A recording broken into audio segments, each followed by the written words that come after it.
Democratic National Convention. I am proud to say that all credentials issues were resolved in accordance with the actions of the Credentials Committee.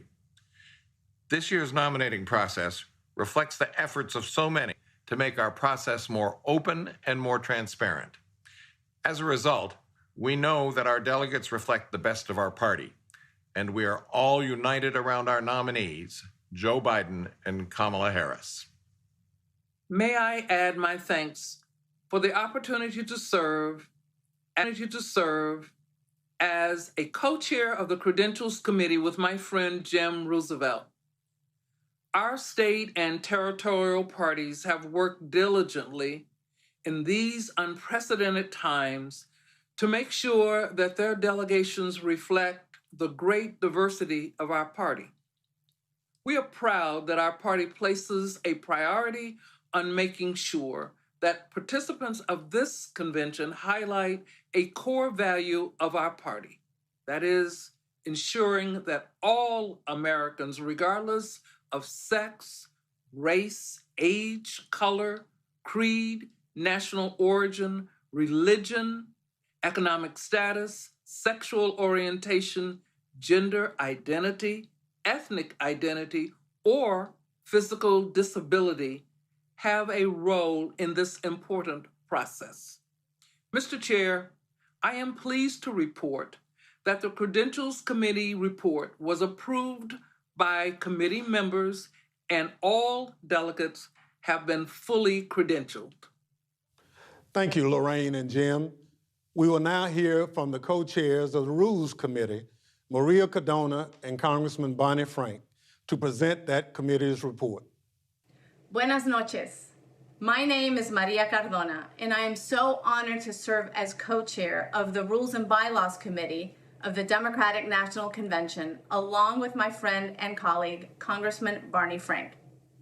The Rules Committee met the last week of July to adopt the convention rules of procedure, officers, and agenda. The committee approved the rules that will govern the convention. These rules are based on a long-standing process that has governed our conventions for many, many cycles.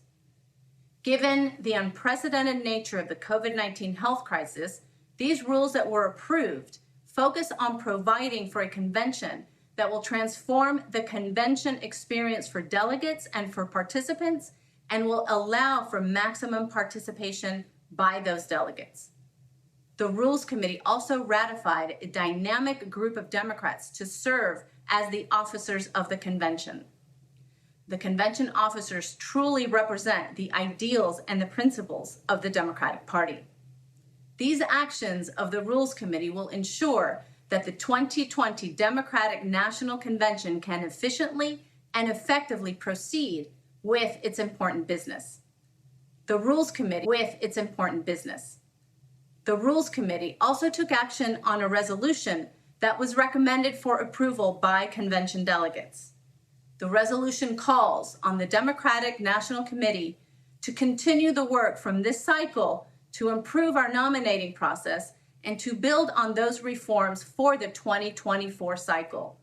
The resolution calls on the DNC Rules Committee to conduct a comprehensive review of the presidential nominating reforms that were made and to evaluate where even further reforms might be needed. This review and accounting will be complete by March 31st, 2021. Chair, I am pleased to report that the unity resolution was approved by the delegates. Thank you to the delegates, thank you to the members of the Rules and Bylaws Committee, and thank you for continuing to do everything you can to ensure we are successful in November. Gracias. Two things about the rules are very important to note.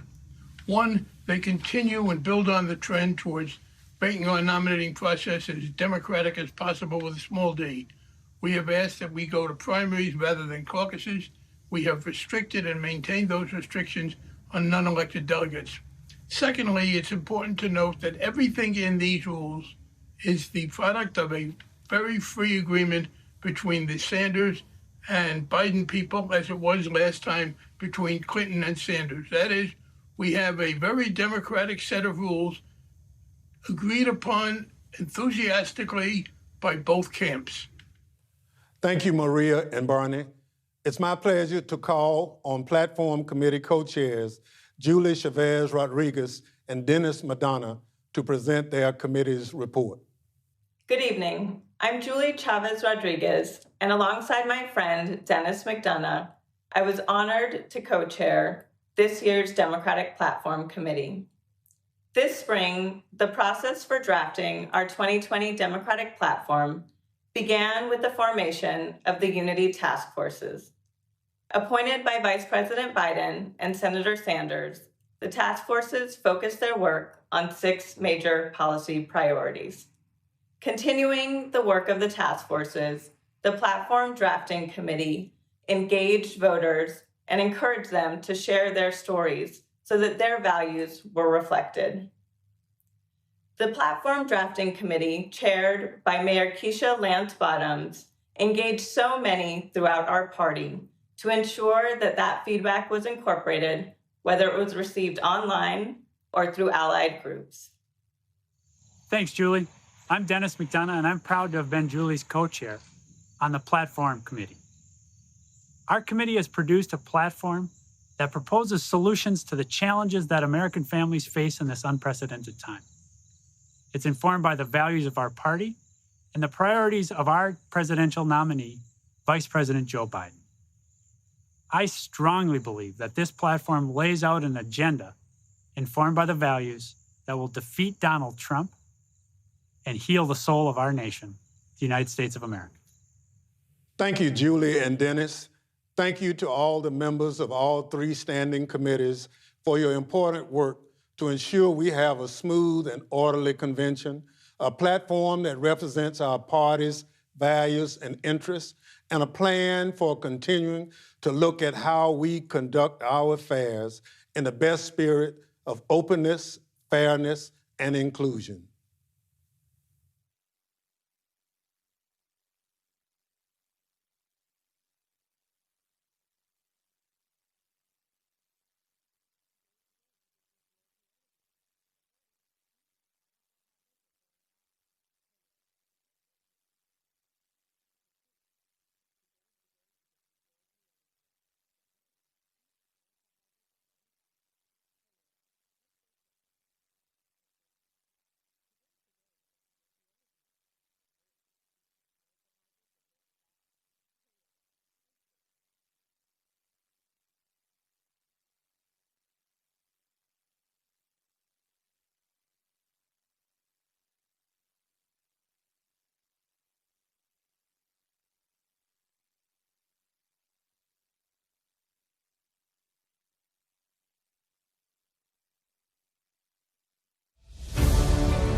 I pledge allegiance to the flag of the United States of America and to the republic for which it stands, one nation, one nation, one nation, one nation, under God, indivisible, with liberty and justice for all.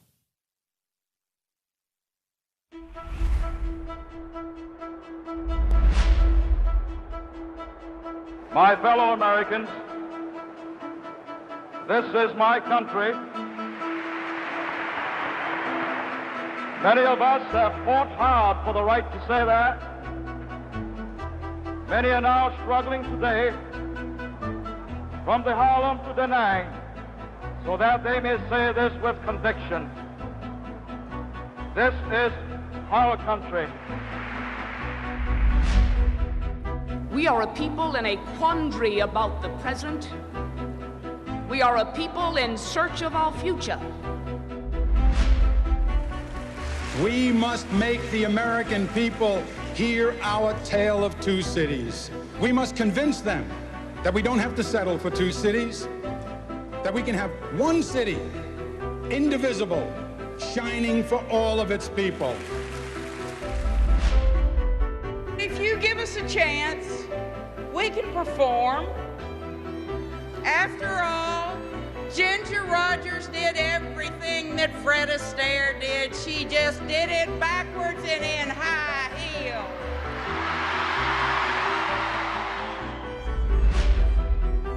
There is not a liberal America and a conservative America. There is the United States of America. There is not a black America and a white America and Latino America and Asian America. There's the United States of America. The American dream is not a sprint or even a marathon, but a relay. Our families don't always cross the finish line in the span of one generation, but each generation passes on to the next the fruits of their labor.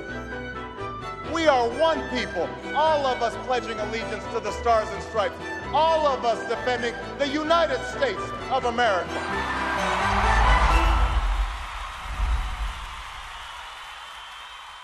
Welcome to the second night of the Democratic National Convention. This is a different kind of convention. Look at the camera and smile. And this is a different kind of keynote. Is a different kind of keynote. This year, all of us are on stage, and we've got a lot to say. Let's get real. There's a lot riding on this election. When we're facing the biggest economic and health crisis in generations, because our president didn't and still doesn't have a plan. When doctors, nurses, and home health care aides in Philadelphia have to risk their own lives to protect others because there's not enough protective equipment. When factory workers in Ohio are faced with dangerous conditions because this administration hasn't given clear guidance on how to protect our people. When teachers in Gwinnett County, Georgia, and across the country are being asked to return to the classroom without a plan to keep them safe, and parents are exhausted juggling full-time work and full-time childcare. And visiting our parents and grandparents through the window of a nursing home, worrying all the time that they'll get sick. When unemployment in North Charleston, South Carolina, a city I represent, has risen nearly fourfold, and evictions are putting families out on the street in the middle of a pandemic. Make no mistake, it didn't have to be this bad. In the early days of the virus, Donald Trump didn't listen to the experts. And then he said something that a president should never say. He said, I don't take responsibility at all. No responsibility. No leadership. No plan. He still doesn't have a plan. Donald Trump just doesn't understand. We can't fix our economy until we get a hold of the virus. While working families are struggling, he's looking out for the people who are already doing just fine. The wealthy, the big corporations, the donors to his campaign. He's looking out for himself. But there's one person who's looking out for us. All of us. And that's Joe Biden.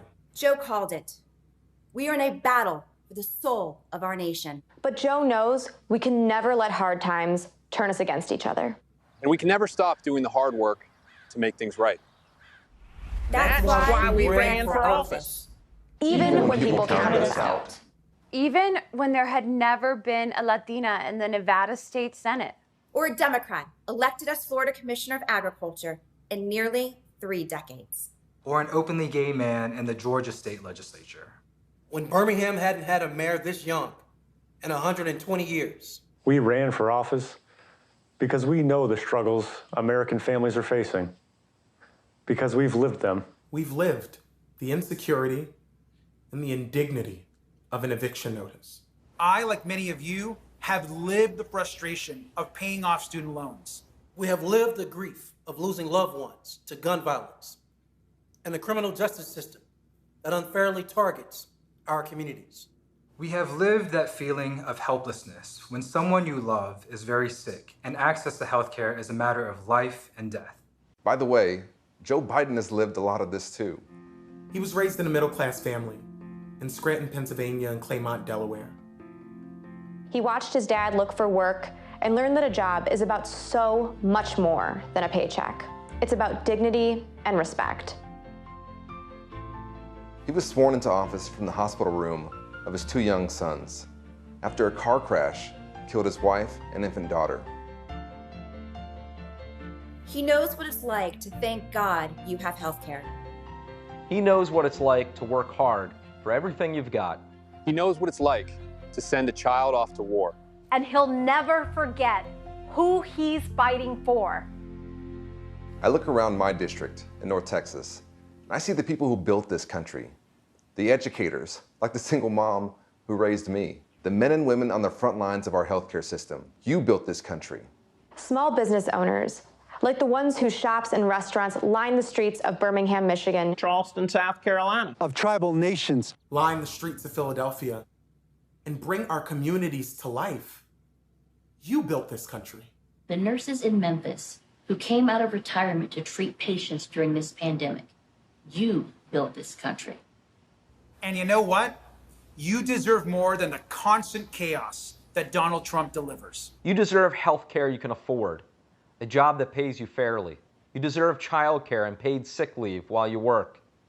And when you pay into Social Security and Medicare, you deserve to know it will be there when you retire. And that's why we ran. And thanks to the voters across the country, in both red states and blue states, we won. A new generation of leaders is rising up. And with Joe Biden in the White House, there's no limit to what we can do. In Nevada, we're making drug prices more transparent, so people with chronic illnesses won't go broke while drug companies get rich. Joe's working to protect and expand the Affordable Care Act. He'll make sure millions of people keep their coverage and no one can be denied for a pre-existing condition. He'll bring down the cost of health care and prescription drugs too, giving tax credits to working families and allowing Medicare to negotiate drug prices. That's a big effing deal. That's a big effing deal. Because Joe knows we can't have a healthy economy if people can't afford health care. But let's remember, Donald Trump is suing to take health care coverage away from more than 20 million Americans and eliminate protections for over 100 million with pre-existing conditions. In the middle of a pandemic. In Texas, we're standing up for fierce women like my mom and my tias who raised me to never back down from a tough fight. So we're fighting to make sure that mothers have access to health screenings for safe pregnancies and childbirth. And we're bringing long overdue justice to survivors of sexual assault. Joe Biden has been fighting for women his entire career. As senator, he authored the Violence Against Women Act. And as president, he'll restore funding for Planned Parenthood. He will codify Roe v. Wade and make reducing maternal mortality, especially for women of color, a top priority. In Florida, on the front lines of our climate crisis, we're working to produce more renewable energy and shrink our carbon footprint. Joe has a major plan to invest in clean energy, jobs, and infrastructure. In the House of Representatives, we're closing loopholes to ensure local infrastructure projects use American-made materials and local labor and support American manufacturing. Unlike Donald Trump, Joe Biden will actually enforce Buy American rules, investing in American-made clean energy, building materials, high-tech equipment, and R&D, all creating more good jobs. In Michigan, we're banning business practices that have exploited workers and cost them hundreds of millions of dollars in lost wages. When unemployment is the highest rate since the Great Depression, when millions of people have seen their hours and pay slash, Joe knows it's not enough to rebuild the economy the way it was before. We've got to build it back better. He'll build an economy that rewards work, not wealth, and get rid of the Trump tax cuts that only benefit big corporations and the rich. And then he'll invest in healthcare, education, and infrastructure, and in getting small businesses up and running again. Take it from me, when you're in the trenches, you want Joe Biden right there next to you. When I wanted to marry the man I loved, Joe Biden was the first national figure to support me and my family. Appreciate you, man. When the auto industry was going under, Joe stuck his neck out to protect it and helped save 1.5 million auto jobs. When our economy was on the brink, Joe led the recovery effort that created millions of jobs, including here in Western Pennsylvania. Under his leadership, America bounced back with the longest economic expansion in history. You know, the one Trump brags about creating? That's what happens when Joe Biden is in your corner. Working families get a fair shot. He understands that leadership means fighting for the people who built this country. All of you. All of us. This nation belongs to all of us. And in every election, we choose how we will create a more perfect union. Not by taking sides, but by taking stock of where we are and what we need.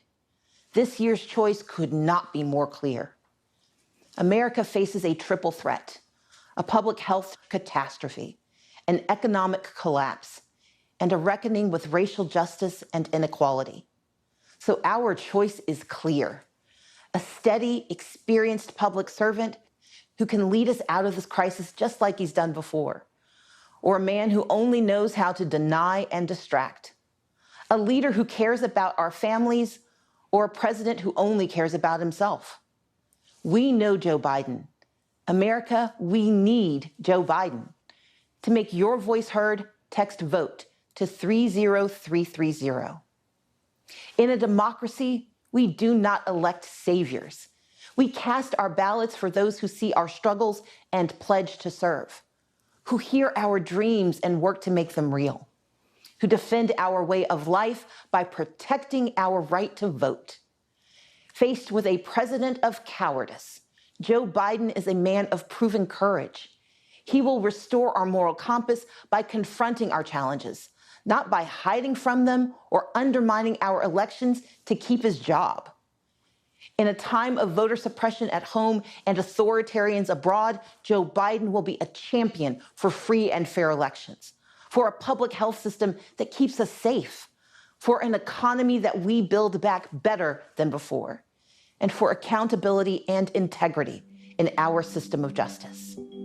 We stand with Joe Biden, because this isn't just about defeating Donald Trump. We are in this to win for America. So let's get it done.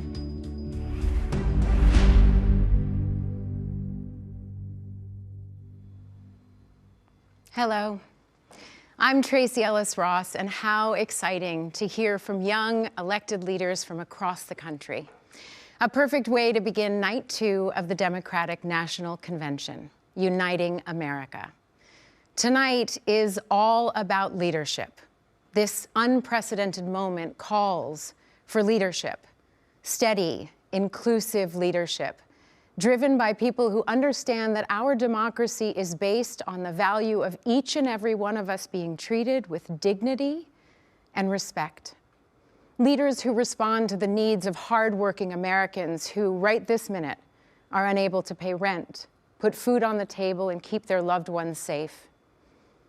As a Black woman, I find myself at a crucial intersection in American politics. For far too long, Black female leadership in this country has been utilized without being acknowledged or valued. But we are turning the tide. Hello, Kamala. Her nomination is historic for anyone who believes in we the people. Like Senator Harris and many we saw in the keynote, today's leaders emerge from communities that have long been underrepresented. They're charting new paths in the spirit of Shirley Chisholm, Charlotta Bass, Fannie Lou Hamer, and John Lewis.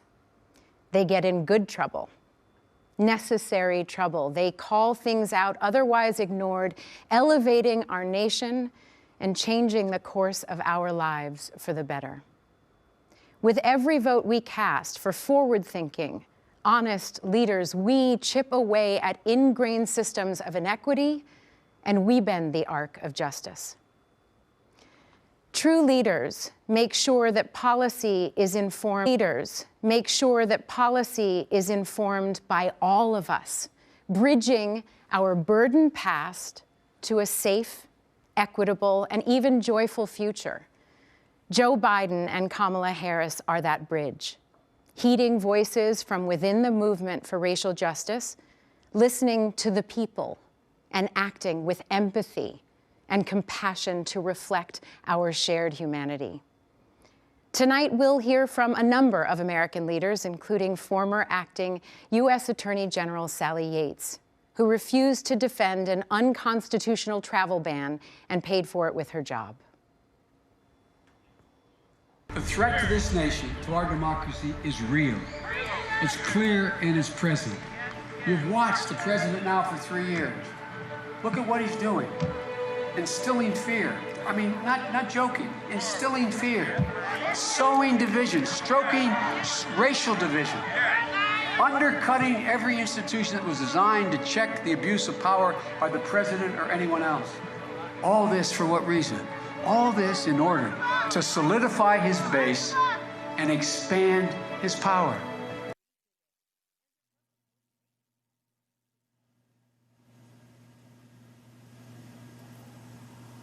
Good evening.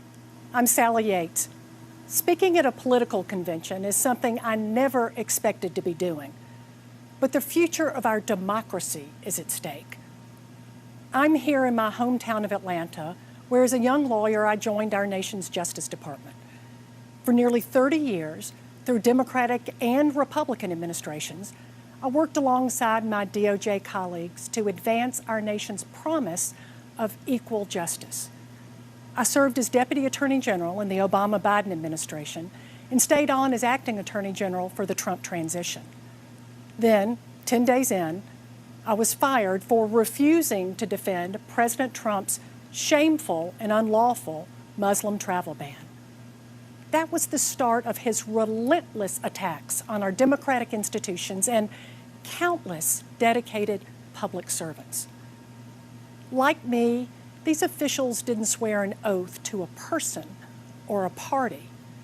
Public servants promised to defend our Constitution, uphold our laws, and work on behalf of the American people. But from the moment President Trump took office, he's used his position to benefit himself rather than our country. He's trampled the rule of law, trying to weaponize our Justice Department to attack his enemies and protect his friends. Rather than standing up to Vladimir Putin, he fawns over a dictator who is still trying to interfere in our elections. He's even trying to sabotage our postal service to keep people from being able to vote. His constant attacks on the FBI, the free press, inspectors general, federal judges, they all have one purpose: to remove any check on his abuse of power. Put simply, he treats our country like it's his family business, this time bankrupting our nation's moral authority at home and abroad. But our country doesn't belong to him. It belongs to all of us. Joe Biden embraces that. He has spent his entire life putting our country first.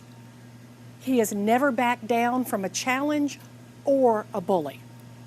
He summons the best in us and lives by the values that define us as Americans: service, integrity, courage, compassion. There are countless stories of Joe Biden reaching out to someone in their moment of need. Well, this is our country's moment of need. We need a president who respects our laws and the privilege of public service, who reflects our values and cares about our people. We need a president who will restore the soul of America. We need Joe Biden.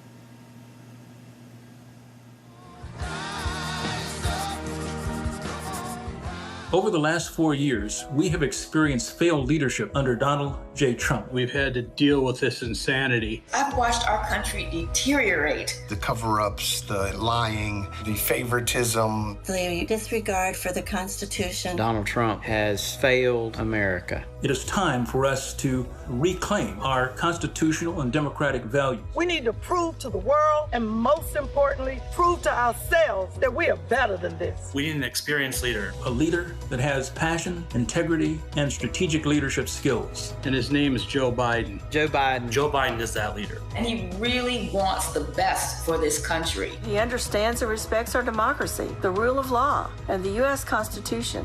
He will move toward creating a more perfect union.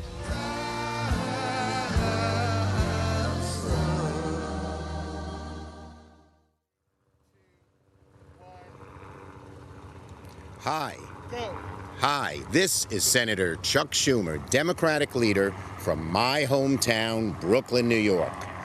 Behind me is a sight I see out of my window every night, the Statue of Liberty, the same sight that greeted hopeful immigrants like my grandparents, a symbol of freedom and a beacon of hope to the world. Today, Donald Trump has divided our country, diminished our greatness, and demeaned everything that this statue represents. He even hid in a bunker as Americans were tear-gassed and beaten. Millions are jobless. 170,000 Americans have died from COVID. And Donald Trump says it is what it is. Presidents should never say it is what it is. President Lincoln, honoring the great sacrifice at Gettysburg, didn't say it is what it is. President Roosevelt, seeing a third of the nation ill-housed, ill-clad, and ill-nourished, didn't say it is what it is. America, Donald Trump has quit on you. We need a president with dignity, integrity, and the experience to lead us out of this crisis. A man with a steady hand and a big heart who will never, ever quit on America. That man is my friend, Joe Biden. He will be a great president. But if we're going to win this battle for the soul of our nation, Joe can't do it alone. Democrats must take back the Senate. We will stay united, from Sanders and Warren to Manchin and Warner. And with our unity, we will bring bold and dramatic change to our country. Let me tell you some of the things we do. With President Biden, Vice President Harris, and a Democratic majority, we will make health care affordable for all. We'll undo the vicious inequality of income and wealth that has plagued America for far too long, and we'll take strong, decisive action to combat climate change and save the planet. We will protect voting rights, fight systemic racism in the criminal justice system and in our economy, and restore a Supreme Court that looks out for people, not corporations. We'll rebuild our infrastructure and make sure every home, from inner city to rural America, has broadband.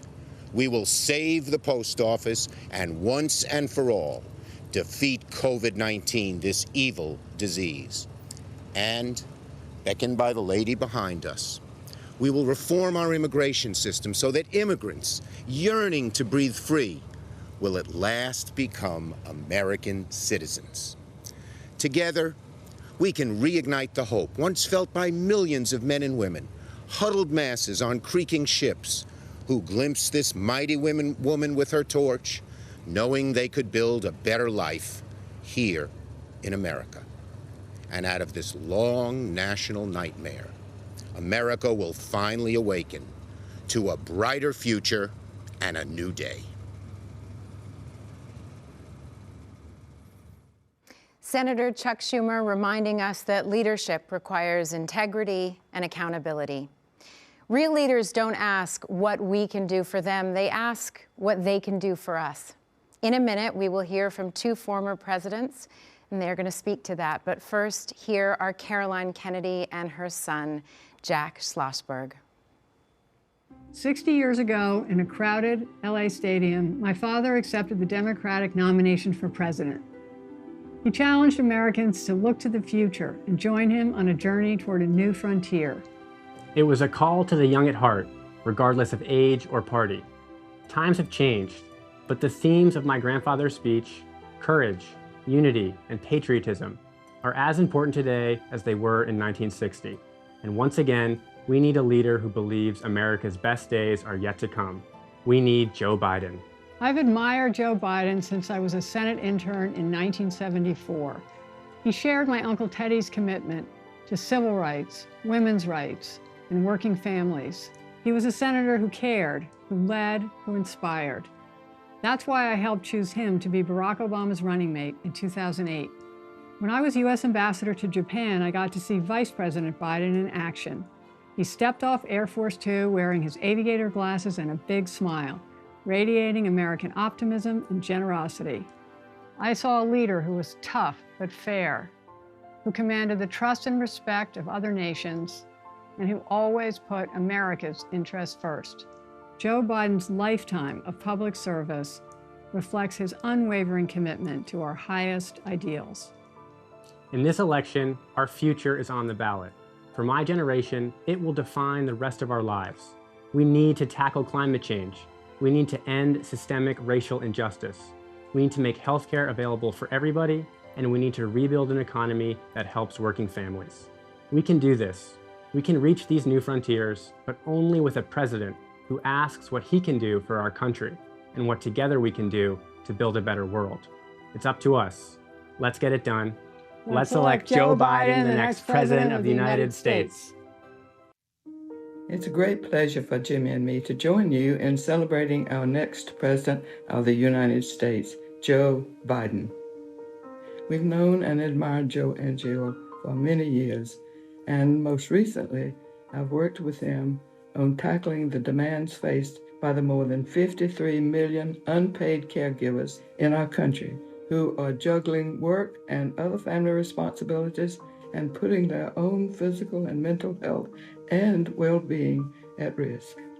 Joe knows well, too well, the sorrows and struggles of being a family caregiver. From Joe's time as a young widower, thrust into single parenthood with a demanding job, to he and Jill caring for their own parents and their son Bo at the end of their lives. He knows caregiving is hard, even on the good days. Jill and I also know the challenges of caregiving for those who served in the military and returned with visible and invisible wounds, and we know those caregivers need a leader in the White House.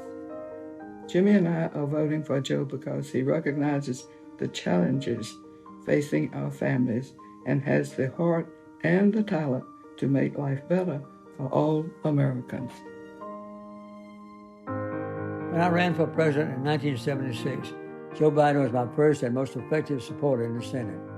For decades, he has been my loyal and dedicated friend. Joe has the experience, character, and decency to bring us together and restore America's greatness. We deserve a person with integrity and judgment, someone who is honest and fair, someone who is committed to what is best for the American people. Joe is that kind of leader, and he is the right person for this moment in our nation's history. He understands that honesty and dignity are essential traits that determine not only our vision, but our actions. More than ever, that's what we need. During these uncertain times, Joe Biden realizes that many American lives can be saved each day through the use of masks and testing as recommended by our medical experts. Joe Biden must be our next president.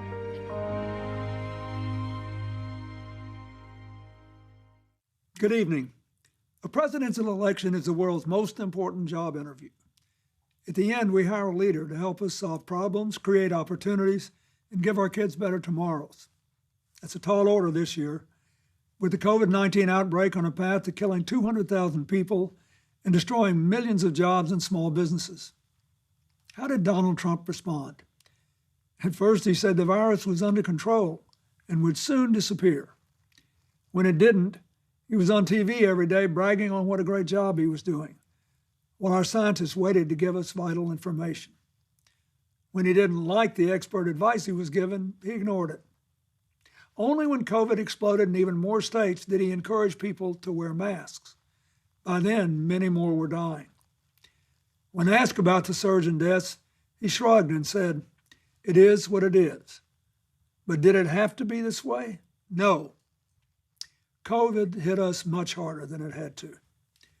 We have just 4% of the world's population, but 25% of the world's COVID cases. Our unemployment rate is more than twice as high as South Korea's, 2.5 times the United Kingdom's, more than 3 times Japan's. Donald Trump says we're leading the world. Well, we are the only major industrial economy to have its unemployment rate tripled. At a time like this, the Oval Office should be a command center. Instead, it's a storm center. There's only chaos. Just one thing never changes: his determination to deny responsibility and shift the blame. The buck never stops there. Now you have to decide whether to renew his contract or hire someone else. If you want a president who defines the job as spending hours a day watching TV and zapping people on social media, he's your man. Denying, distracting, and demeaning works great if you're trying to entertain or inflame. But in a real crisis, it collapses like a house of cards. COVID just doesn't respond to any of that. To beat it, You've got to actually go to work and deal with the facts. Our party is united in offering you a very different choice: a go-to-work president, a down-to-earth, get-the-job-done guy, a man with a mission to take responsibility, not shift the blame, concentrate, not distract, unite, not divide. Our choice is Joe Biden. Joe helped bring us back from a recession before, and he can do it again. In 2009, Barack Obama and Joe Biden started with the worst economy since the Great Depression. And when they were done, they delivered more than 6 straight years of job growth. What did Joe do? He accepted responsibility for implementing the Recovery Act. His work created a lot of new jobs and started many new companies in communities across our country. Now Joe's committed to building America back again. How? He's given us smart, detailed plans to invest in areas vital to our future: innovative financing for modern factories and small businesses, good jobs in green energy and conservation to combat climate change, a modern infrastructure that brings small town and rural America the connectivity and investment others take for granted, and a plan to ensure that Black Americans, Latino Americans, Native Americans, women, immigrants, and other communities left behind are full participants in our economy and our society. Joe Biden wants to build an economy far better suited to our changing world. Better for young people, better for families working and raising their kids, better for people who lost jobs and need new ones, better for farmers tired of being collateral damage in trade wars, better for workers caring for the sick, elderly, and people with disabilities, better because of a living wage and access to affordable higher education and health care, including prescription drugs, and to child care, a secure retirement, and for the first time, paid family and medical leave. Joe won't just put his signature on a check and try to fool you into thinking it came from him. He'll work to make sure that your paycheck reflects your contribution to and your stake in a growing economy. In this job interview, the difference is stark. You know what Donald Trump will do with 4 more years: blame, bully, and belittle. And you know what Joe Biden will do: build back better. It's Trump's us versus them America against Joe Biden's America, where we all live and work together. It's a clear choice. The future of our country is riding on it. Thank you. It's time to call the roll and officially nominate the Democratic candidate for President of the United States. But this year, for the first time, the roll call is heading out to all 57 states and territories, places that showcase our nation's natural beauty, places where people are working together to secure a better future for our country, and places that are working to rebuild and recover, like Iowa, where thousands have been left homeless and hundreds of thousands have been left without power in the wake of last week's terrible storm. Our hearts are with you, Iowa. There's so much going on right now. Tonight, we come together to nominate a candidate who will fight for all of us. The convention delegates will do the official nominating, but you can join them in supporting Joe Biden. Text JOIN to 30330 to get involved. And now, the chair of the Democratic National Committee, Tom Perez. It's great to be here in Milwaukee, a proud union town whose grit and character reflect the resilience of our party and our country. There's no doubt these last few months have been tough, but good leadership means being able to adapt to any situation. And I want to thank the people of Milwaukee for being such gracious and flexible hosts. It's also great to be back in Wisconsin, where I was lucky enough to marry my wife, Anne Marie, a little more than 3 decades ago. The progressive movement has deep roots here. And since today is the 100th anniversary of the 19th Amendment's ratification, we should point out that Wisconsin was the first state to ratify it. What's more, in its one-word motto, forward, Wisconsin captures something so important about America. The way that no matter what challenges today brings, we always believe a better future is possible. That's what my parents believed when they emigrated to this country nearly a century ago, fleeing the iron fist of a brutal dictator in the Dominican Republic. This nation welcomed them with compassion, and they quickly learned that their hope of building a better life through hard work was shared by generations of Americans. Indeed, every American story is a story about that hope, that sense of possibility. It's what unites us, defines us, and it's what sustains us now. We will work to meet our extraordinary challenges because progress is made by the hopeful, not the cynical. And we will do that work together because movements are built by the many, not the few. And as you watch tonight's decidedly unconventional roll call and reflect on the diversity of our nation, remember, you too are part of the American story. And no matter where you come from or where you're watching from tonight, you have a place in Joe Biden's Democratic Party. Delegates and distinguished guests, under our procedural rules, 2 Democratic candidates submitted nominating documents to our convention secretary for the office of President of the United States, Senator Bernie Sanders and Vice President Joe Biden. As such, each candidate has provided names of individuals who will make nominating and seconding speeches on their behalf. We will begin with nominating and seconding speeches for Senator Sanders. Speaking on his behalf will be 2 progressive champions, Bob King and Representative Alexandria Ocasio-Cortez.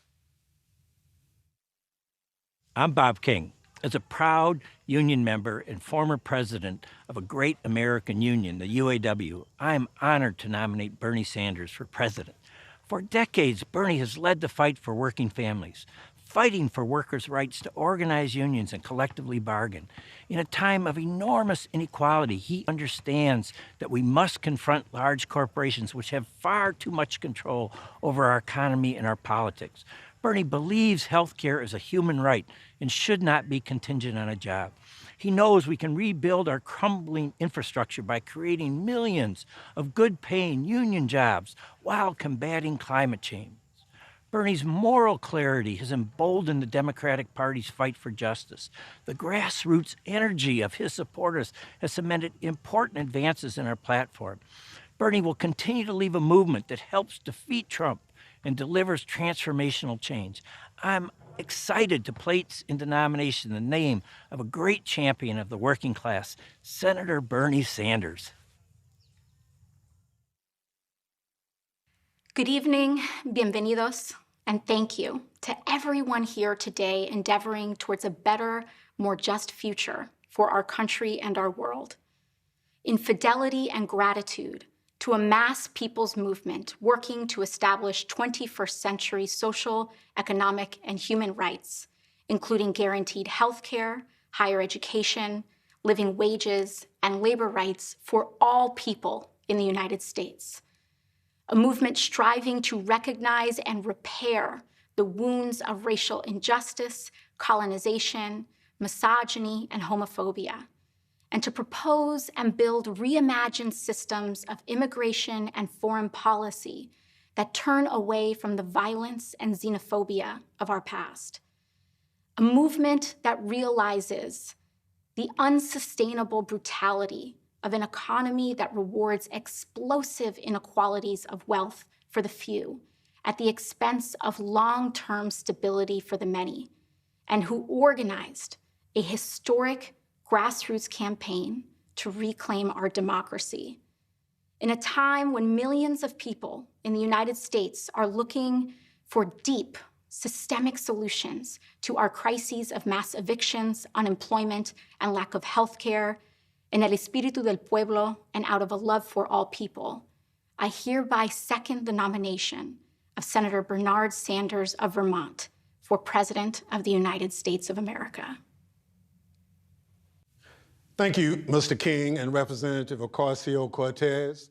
We now turn to nominating and seconding speeches for Vice President Biden. In a moment, we'll hear from Senator Chris Coons, who holds the Delaware Senate seat once held by the Vice President, and Representative Lisa Blunt Rochester, my colleague in the House. But first, we'll hear from Jacqueline Asby, a working American who met Joe Biden in a most unexpected place, the elevator where she worked.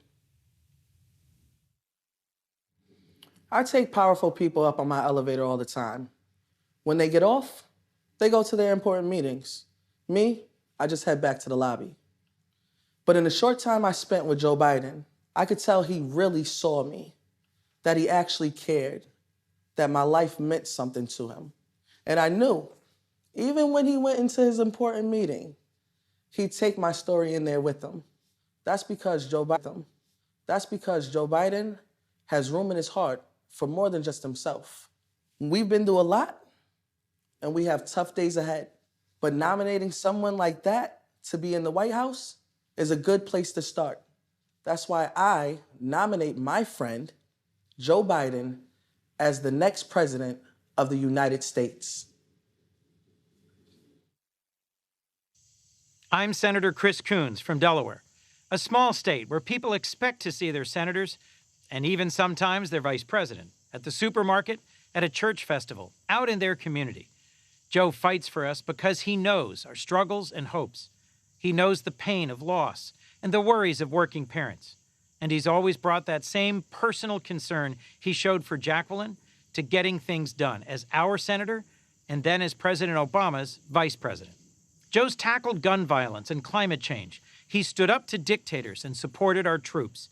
He led the recovery effort after the last recession and delivered on a promise to make our healthcare system fairer and stronger. Through it all, Joe Biden's never forgotten where he's from. He's been sustained by his faith and his family through the toughest of times, and he has the heart and the compassion for this moment. For all of these reasons and more, it's my honor to second the nomination of my good friend, Joe Biden, to be the next president of these United States. I'm Congresswoman Lisa Blunt Rochester. In some history class in the future, children are learning about this moment. They're learning about our pain, our grief, our worry. But they're also learning about a man named Joe Biden, about how he restored decency to our government and integrity to our democracy. They're learning about how we conquered a pandemic, stood united for racial justice, and built our economy back better than before. They're learning about how his leadership gave their generation a fighting chance. They're learning about us, too, about the resolve and the unity we showed against the forces of hatred and division, about the work we will do over the next 11 weeks, and about the night when, despite our distance, we came together to nominate Joe Biden for President of the United States, a nomination I'm honored to second.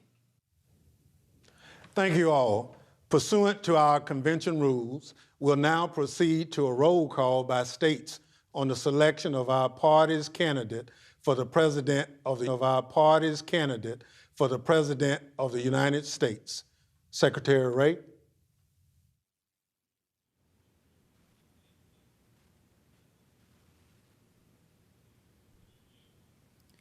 Mr. Chairman, coming to you live from the Wisconsin Center, it's time to begin our virtual trip around America. Our journey begins at the site of a major step forward in our national journey towards justice. Let's go to Alabama. John Lewis marched across this bridge in 1965 to demand the right to vote. A lifetime later, civil rights and voting rights remain America's great, unfinished business. But those who walked this path before us showed us the way forward.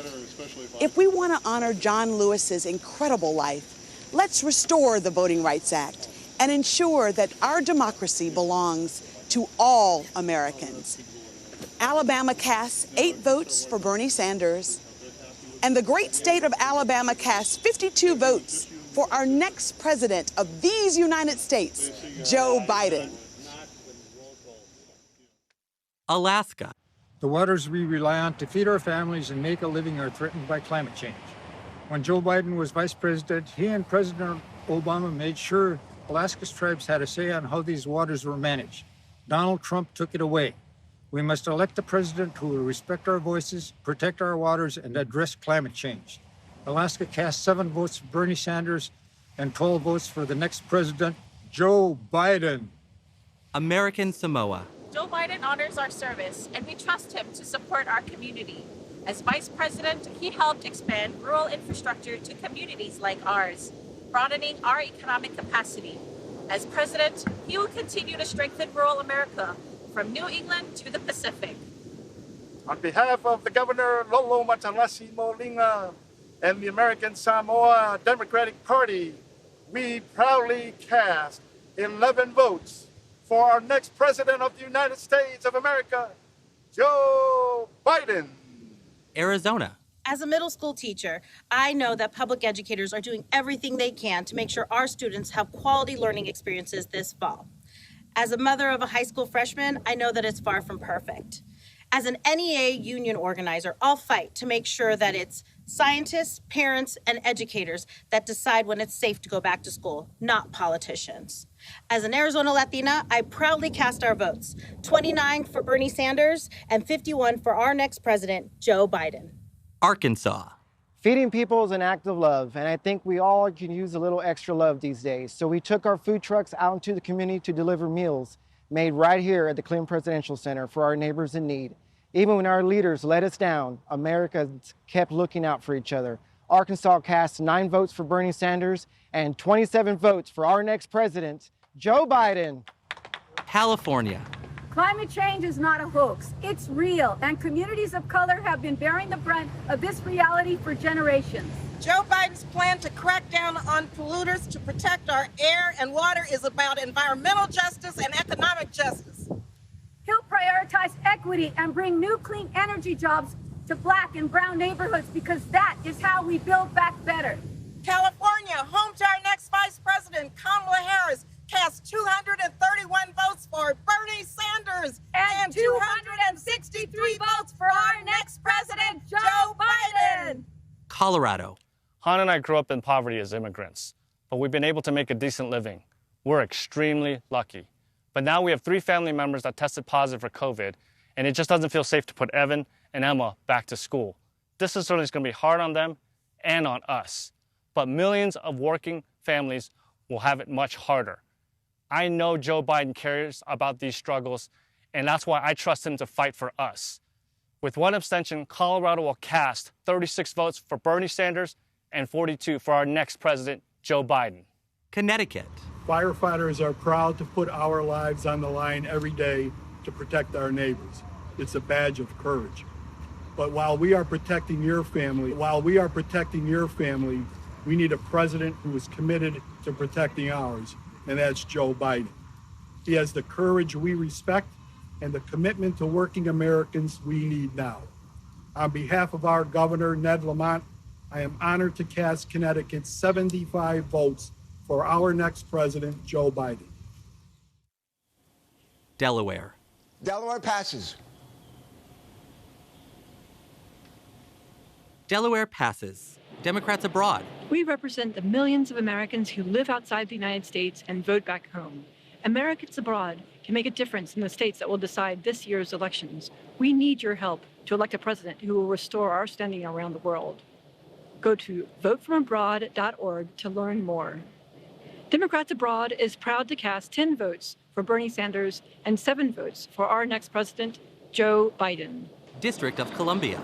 Welcome to my hometown and the best city in the world.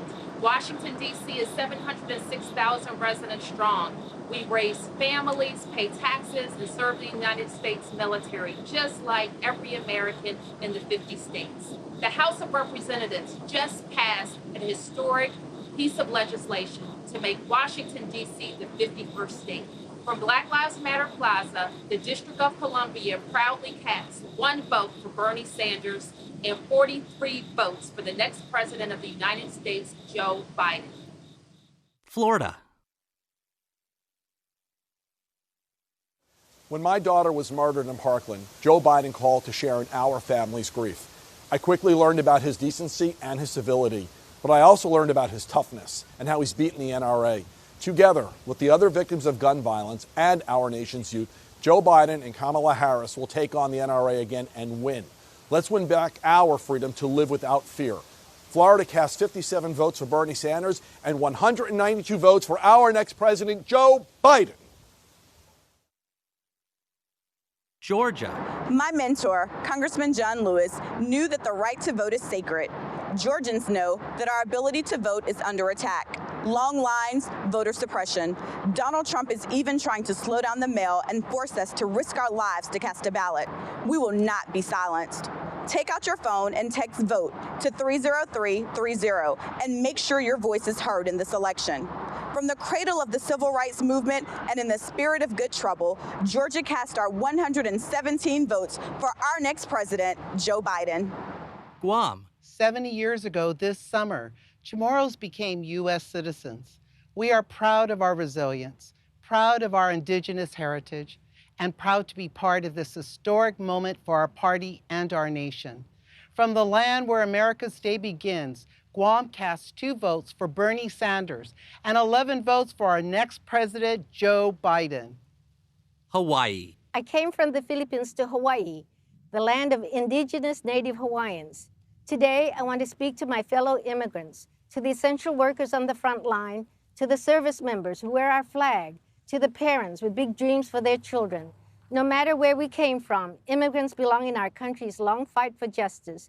We belong in the America we are building together.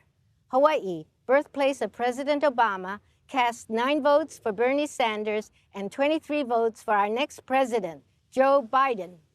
Idaho. We're not waiting for Washington to act on climate change. Here in Boise, we know that clean energy doesn't just mean a healthier planet, it means good, paying jobs.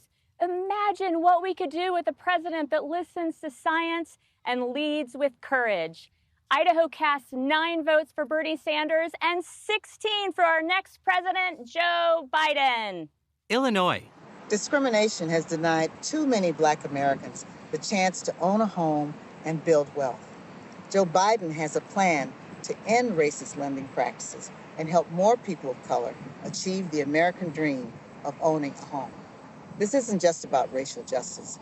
It's about stronger communities and more economic security for working families. Illinois cast 59 votes for Bernie Sanders and 122 votes for our next president, Joe Biden. Indiana. Here in South Bend, we once feared that our best days were behind us. But then we reimagined our economy with new jobs and even new industries. The Hoosier State is ready to lead America's recovery with our diverse communities, our talented workers, and our best-in-the-world agriculture. Joe Biden's plan gives us a blueprint to revitalize industrial cities and rural areas alike. Indiana casts 2 votes for my friend Bernie Sanders and 86 votes for the next president, Joe Biden. Iowa. We were going to talk to you tonight about biofuels, but the powerful storm that swept through Iowa last week has taken a terrible toll on our farmers, our small businesses, and our families who are still without power. So while we have the honor of casting Iowa's votes, 11 for Bernie Sanders and 38 for Joe Biden, we also want to ask you to keep Iowans in your thoughts during this difficult time. Kansas. I'm a 4th-generation family farmer, but I worry about the next generation. Many of our young folks end up moving from rural communities to find jobs. Joe Biden has a plan to help new farmers get a good start. And by funding schools and health care, he'll make sure that rural communities remain great places to live, work, and raise a family for generations to come. Kansas, the Sunflower State, proudly cast 10 votes for Bernie Sanders and 35 votes for our next president, Joe Biden. Kentucky. One day when I was 14, my mom wouldn't wake up. Calling 911, I was scared not only because she was sick, but because I knew we couldn't afford the bill. Thank God she survived. When I told Joe Biden that story in 2008, he promised to continue to fight for folks like us and got busy passing Obamacare. 2 years ago, when Mom had a heart attack, we only had to worry about her getting better because Joe kept his promise. The Commonwealth of Kentucky cast all 60 votes for the next president of the United States, Joe Biden. Louisiana. This used to be an abandoned building. Now it's a thriving art studio, a community hub, a place where independent artists can make their name and parents can bring their kids during these difficult days of remote learning. Our cities are strong because our people make them strong. And our economy will come back because our small businesses will bring it back. Louisiana cast all 60 of our votes for my friend and the next president, Joe Biden. Maine. My American dream, I'm living it. A 25-acre organic farm on the lake, a roadside farm stand, and a bed and breakfast. My husband and I aren't corporate tycoons. We just want to make an honest living and feed our community. Small businesses like ours are the backbone of rural economies across America. Joe Biden has a plan to help more Americans, especially people of color, start their own businesses. Maine casts 9 votes for Bernie Sanders and 22 votes for our next president, Joe Biden. Maryland. Black Lives Matter. Joe Biden. Maryland. Black Lives Matter. And when it comes to racial justice, black opportunity matters. When Joe Biden rebuilds our middle class, he won't leave anyone behind. His plan, more capital for black entrepreneurs. More funding for public schools and HBCUs. Banning racial discrimination in the housing market. And paying every worker a fair wage. That's building back better. Maryland. The home of Frederick Douglass. Cast 1 vote for Bernie Sanders and 119 votes for our next president, Joe Biden. Massachusetts. We need a plan to get the economy going again. Joe Biden will get the pandemic under control, create new jobs in manufacturing and clean energy, help small businesses and our restaurants recover, and build back better so that our economy is stronger and fairer than it was before. Massachusetts cast 30 votes for Bernie Sanders and 83 votes for our next president, Joe Biden. Michigan auto workers are the best in the world, but we'd be nowhere without Joe Biden. And a lot of folks wanted to let Detroit go bankrupt. But Joe Biden believed in us, and together we fought to save our auto industry. Now he's got a plan to create 1 million new auto jobs by investing in clean energy. Joe Biden believes in American workers. He's got our back, and we've got his. Michigan cast 53 votes for Bernie Sanders and 92 votes for our next president, Joe Biden. Minnesota. I'm here in Minnesota, the home of the headwaters of the Mississippi River. We know that a bridge shouldn't fall down in the middle of America, but it did. And we came together to rebuild it. That's what we do in America. That's what Joe Biden will do as president. He'll build back better. He'll cross the river of our divides and unite this country from our cities to our suburbs to our rural areas. And now we will virtually cross the great Mississippi to St. Paul to hear from my friend, Mayor Melvin Carter. Thank you, Senator. As the 46th mayor of a city that's more than ready for our 46th president, I'm proud to cast Minnesota's 31 votes for Bernie Sanders and 60 votes for our next U.S. president, Joe Biden. Mississippi. Tougaloo College reflects the progression of a people from slavery to citizenship to scholarship and leadership, contributing to Mississippi and the world.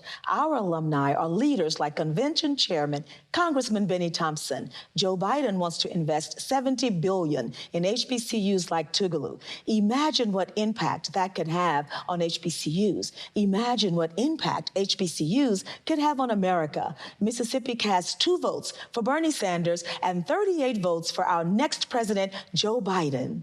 Missouri.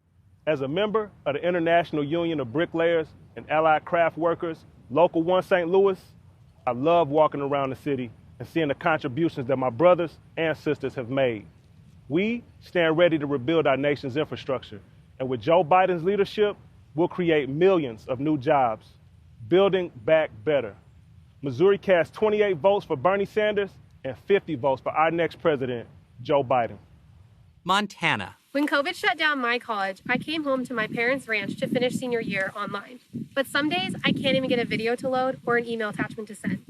Without reliable internet, there's no remote learning, no virtual doctor's appointments, and just try starting a small business. Rural broadband can be a game changer for rural communities like mine, and Joe Biden has a plan to make it happen. Montana cast 1 vote for Bernie Sanders and 18 votes for our next president, Joe Biden. Nebraska. I work at a meatpacking plant, making sure grocery store shelves stay full. They call us essential workers, but we get treated like we're expendable.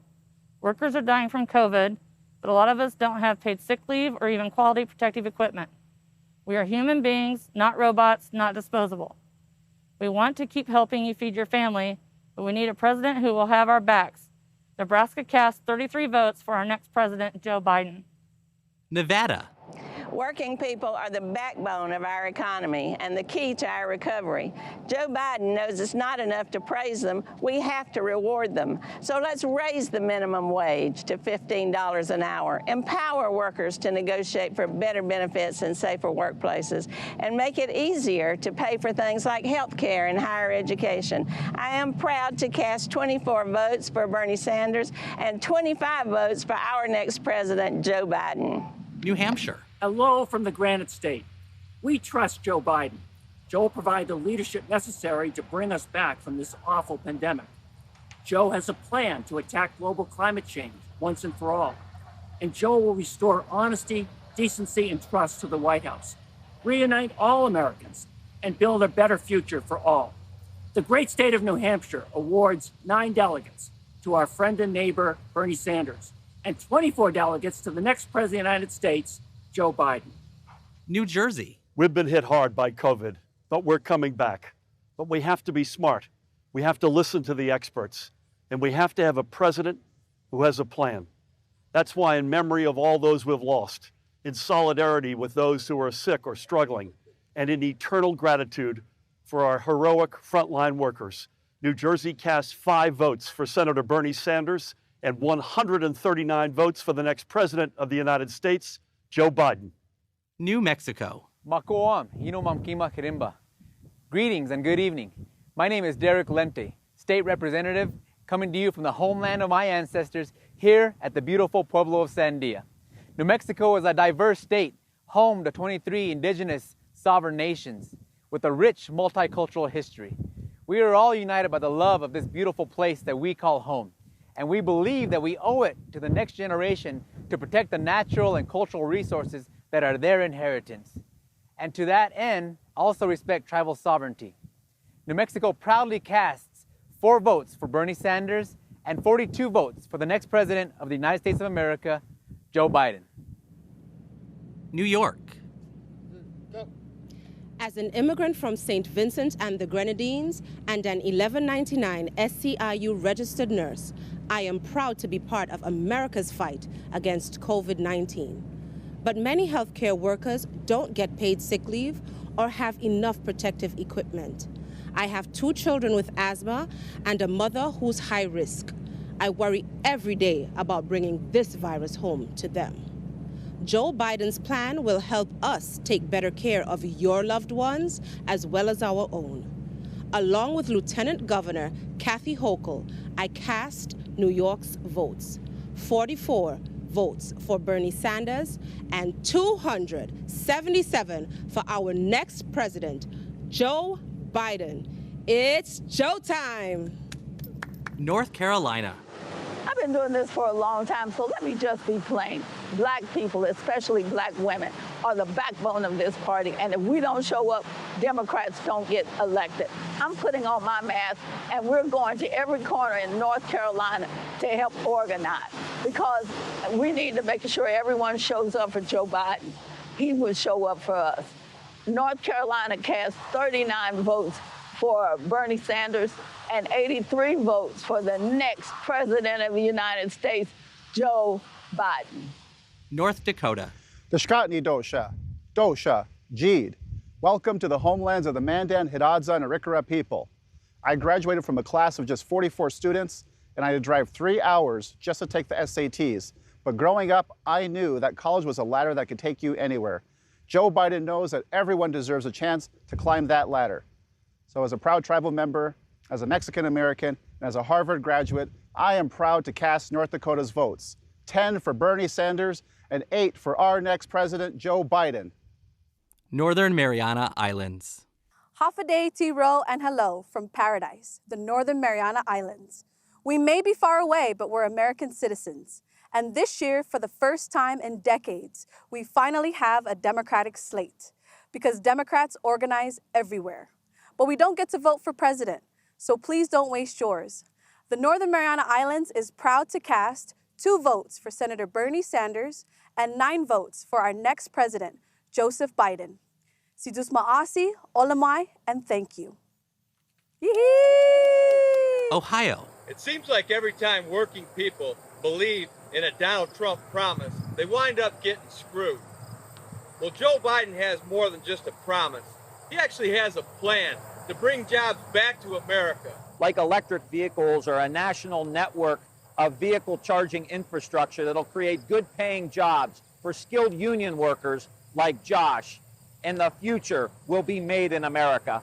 Ohio cast 20 votes for Senator Bernie Sanders and 134 votes for the next president, Joe Biden. OH. I-O. Oklahoma. 99 years ago, racial violence devastated a thriving black community here in Tulsa. Today, hatred still lives in our nation, but so does resolve. Oklahoma refused to let ourselves be defined by division then, and our nation must turn back the tide of violence again now. Oklahoma cast 13 votes for Bernie Sanders and 24 votes for our next president, Joe Biden. Oregon. As Black Americans standing on Native land, we proudly represent Oregon. The dual viruses, COVID-19 and racism, laid bare unequal healthcare access and deaths in communities of color. The Democrats are working to bridge divides and make sure everyone has equal access to low or no cost quality care.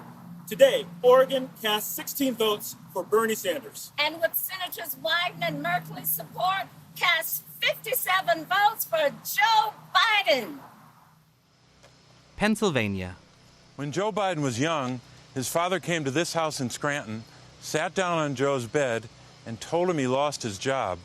It's a moment that stayed with Joe his entire life. Right now, all across America, working families are experiencing that same fear and uncertainty. But Joe Biden has a plan to help them and to help our country build back better, creating millions of good-paying jobs, so more parents will be able to tell their kids what Joe's dad said to him all those years ago. It's going to be okay. Pennsylvania cast 34 votes for Senator Bernie Sanders and 175 votes for the next president of the United States, Scranton's own Joe Biden. Puerto Rico. Los puertorriqueños somos ciudadanos estadounidenses, algo que Donald Trump parece haber olvidado en los momentos más difíciles que enfrentó nuestra isla. Joe Biden siempre ha apoyado las causas de Puerto Rico y como presidente será nuestro aliado en la Casa Blanca. Sé que es la mejor alternativa para que los sobre 3 millones de ciudadanos americanos que residimos en esta bendita isla de Puerto Rico podamos ser respetados. Puerto Rico emite 5 votos para Bernie Sanders y 53 votos para Joe Biden. Rhode Island. Rhode Island, the ocean state, where our restaurant and fishing industry have been decimated by this pandemic, are lucky to have a governor, Gina Raimondo, whose program lets our fishermen sell their catches directly to the public, and our state appetizer, calamari, is available in all 50 states. The calamari comeback state of Rhode Island casts 1 vote for Bernie Sanders and 34 votes for the next president, Joe Biden. South Carolina.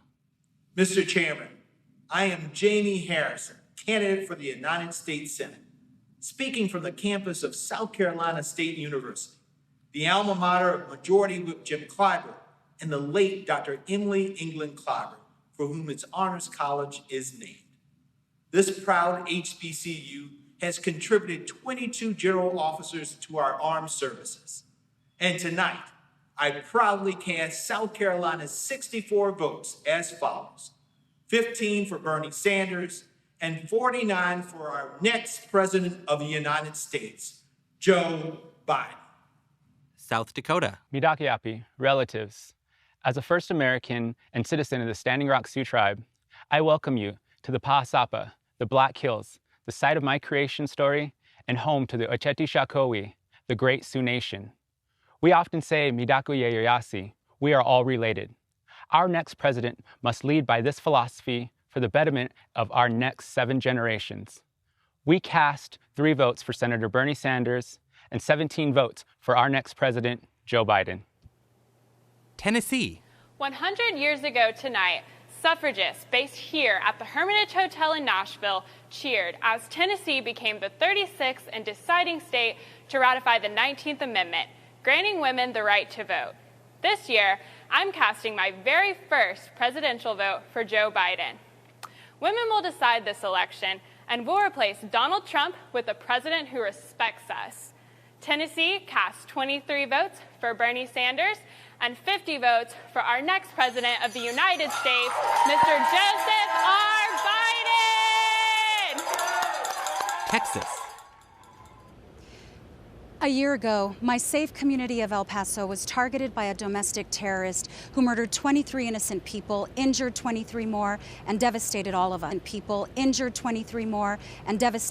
us. His motive was racism and xenophobia. In the face of hate, we choose love. Siempre lo hemos hecho, siempre lo haremos. And in the face of continued gun violence in America, we demand change.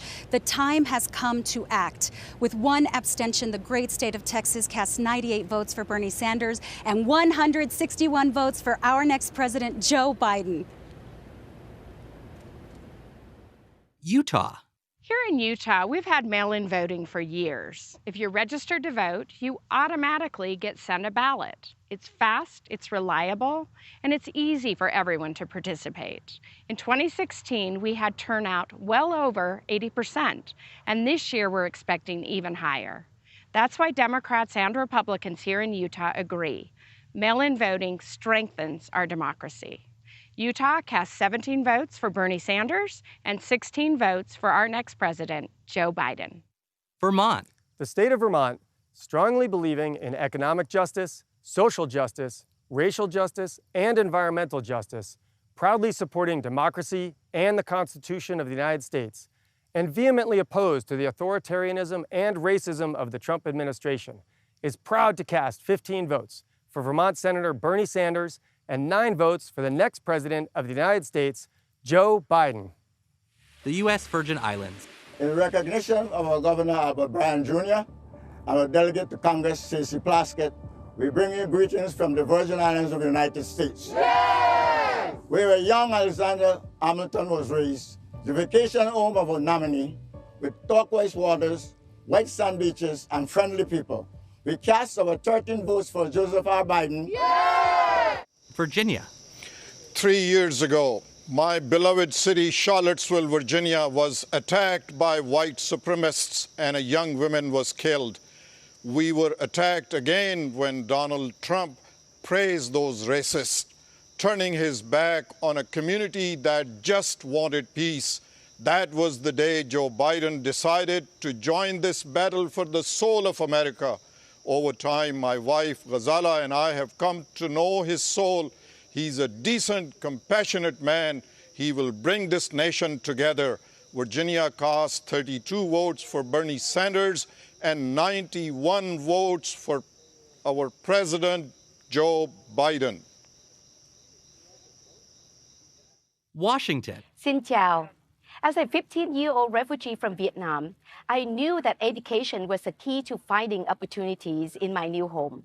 When having children of my own, I became an advocate to improve the public education system that gave me a chance to contribute to our America. Democrats invest in education because we are committed to fighting for all kids. Washington cast 43 votes to Senator Bernie Sanders and 66 votes to our next president, Joe Biden. West Virginia. West Virginians have changed the narrative about public education. Parents, teachers, and service personnel have worked together to fight for safe and welcoming schools, sufficient funding for classroom equipment, and fair wages for teachers and school service personnel. Elections matter, but so does activism. So let's keep fighting to guarantee a quality education for all our children, and let's elect a president who will fight alongside us. West Virginia cast 34 votes for our next president, Joe Biden. Wyoming. After our son Matthew's death in Wyoming, Joe Biden helped pass legislation to protect LGBTQ Americans from hate crimes. Joe understands more than most our grief over Matt's death. But we see in Joe so much of what made Matt's life special: his commitment to equality, his passion for social justice, and his boundless compassion for others. With 3 abstentions, Wyoming cast 4 votes for Bernie Sanders and 11 votes for the next president of the United States, Joe Biden. Wisconsin. Welcome back to Milwaukee, Wisconsin, a great city on native land on a great lake. It's the place where I was born and raised, right in the heart of the 53206 zip code. Now, this is a community that's been faced with some significant challenges due to historical injustice, but what many don't see is the joy, the resilience, and opportunity that lies within this community and so many others across America just like it, where hardworking people are fighting to provide for their families and to build a better future.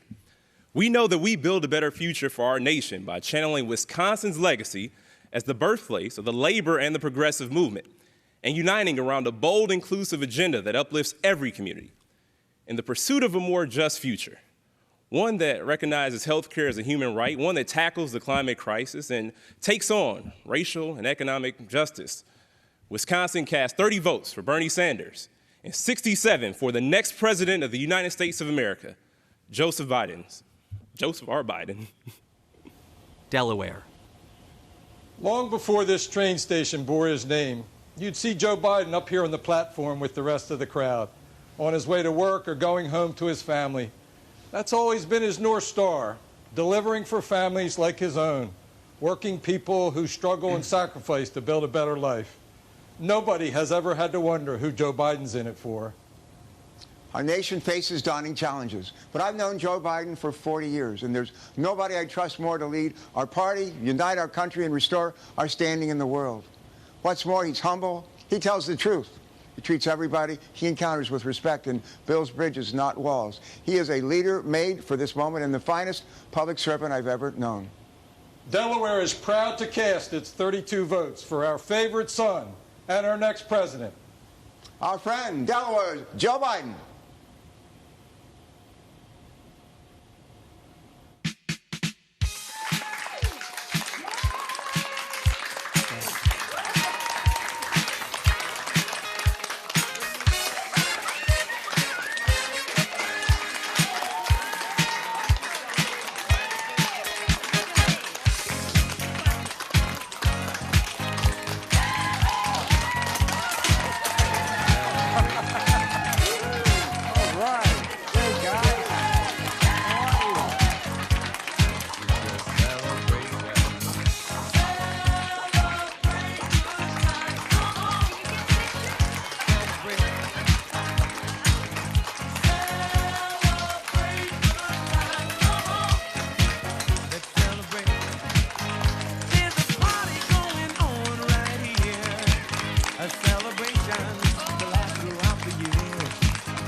Thank you to all our delegations. I'm pleased to announce that Vice President Joe Biden has officially been nominated by the Democratic Party as our candidate for President of the United States. Vice President Biden is hereby invited to deliver an acceptance speech. Well, thank you very, very much. From the bottom of my heart, thank you all. It means the world to me and my family, and I'll see you on Thursday. Thank you, thank you, thank you.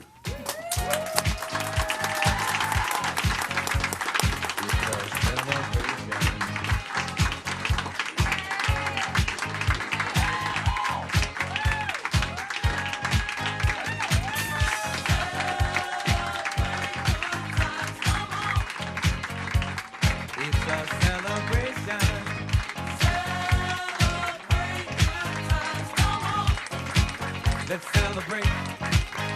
There's a party going on right here. A dedication to last throughout the year. Come on. That was so sweet with the grandkids. Yay! And now we have an official nominee. On to the next step, electing Joe Biden and Kamala Harris in November. Make sure you have a plan to vote. Text VOTE to 30330 to find out how. Now we're going to talk about a topic that touches all of our lives, healthcare. The Affordable Care Act was game-changing. This pandemic has revealed just how important it is to protect and improve it.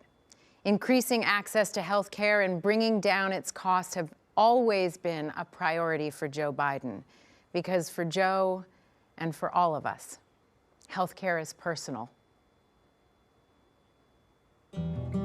It's the toughest battles that call for the steadiest leadership. Again and again, they were told to give up on affordable health care.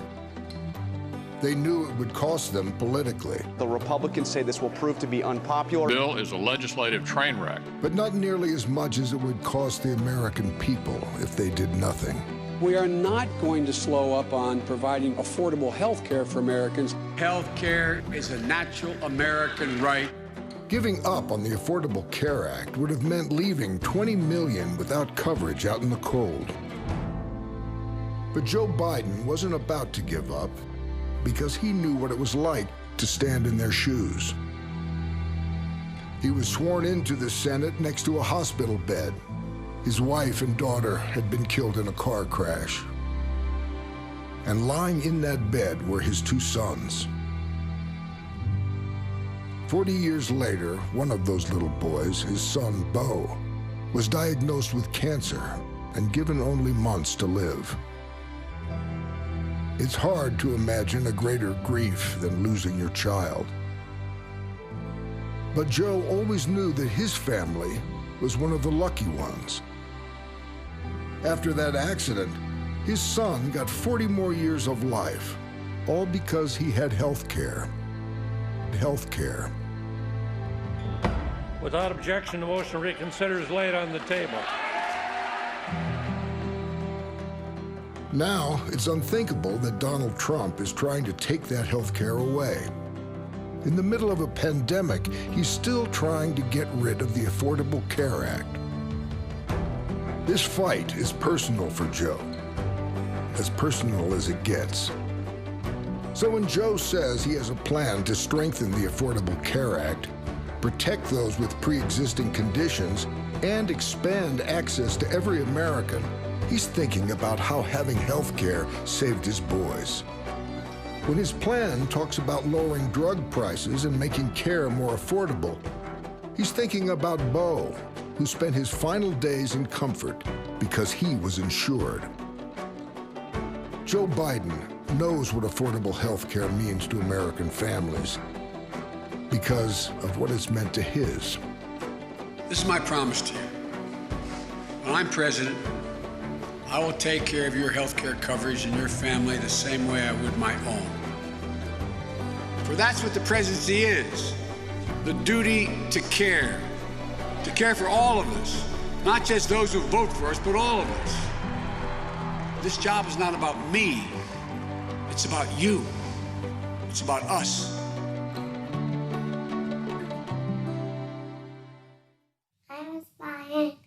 How are you, you handsome boy? He was born in 15 and with a heart condition, known as transposition of the greater arteries, and ended up requiring a transplant.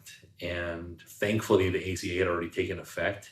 But now that's something that we think about all the time, especially with his coverage, the potential of coverage maxes, and his initial hospital stay was over $3 million that was billed back to the insurance. I remember thinking as Beau lay dying in bed, and we'd lie in bed with him, his brother and I and his sister, and thinking to myself, what in God's name would I do if the doctor walked in and said, I'm sorry, you've outrun your insurance, you've reached your cap, suffer the last few months of your life on your own. I came from a part of the country, rural Missouri, where basically everybody was a Republican and I was a Republican. And I lost my voice. And we put off going to the doctor because we didn't have health insurance. When we finally got into somebody that could take a look at my throat, they said, wow, you've got cancer. It was stage 4, the worst kind of cancer you can have. My wife applied for insurance through the Affordable Care Act. And my coverage began on April 1st in 2012. And that same day, they started my chemo and radiation, and it saved my life. I'm here today. Generally speaking, as a church, you're concerned about people spiritually, but you're also concerned about other areas of their life. And that includes their physical or physiological well-being. Because the Bible talks about all of us, but there are people in our country, and in fact, people in my church that can't take advantage of it because they don't have good health care. That's pretty discouraging to me, and that's pretty discouraging to them. Because of the myasthenia gravis and the fact that it's a very rare disease, a lot of our medications we have to fight for. And before the ACA, we worried about our medications. We worried about the pre-existing conditions for our children. We worried about age and the cap, because having that cost of the medications, we would have reached that $1 million cap in no time. But once the ACA passed, we no longer had that cap of the $1 million. The fear that you all live in, understandably, if somehow tomorrow they said no insurance, you're not covered, it's just devastating. Hey, Laura, how are you doing? Yes, again. How you doing? Well, you beat Hodgkin's lymphoma. God love you, but. During it all, Trump was trying to rip away your coverage. The day you got your first chemo, Republicans voted to gut the ACA. I can't imagine what it must have been like going to sleep at night wondering what to do. Ever since I was diagnosed, every night I'd go to bed concerned about what news I would get in the morning. And even today, they're still trying to take away our health care, even during a pandemic. Look, we're going to make sure we don't lose that ACA. We're going to provide a Medicare-like option as a public option. And any state where there is if you qualify for Medicaid and the state hasn't provided it, you'd automatically be enrolled. I'm going to protect you like I tried to protect my own family. And I promise you that.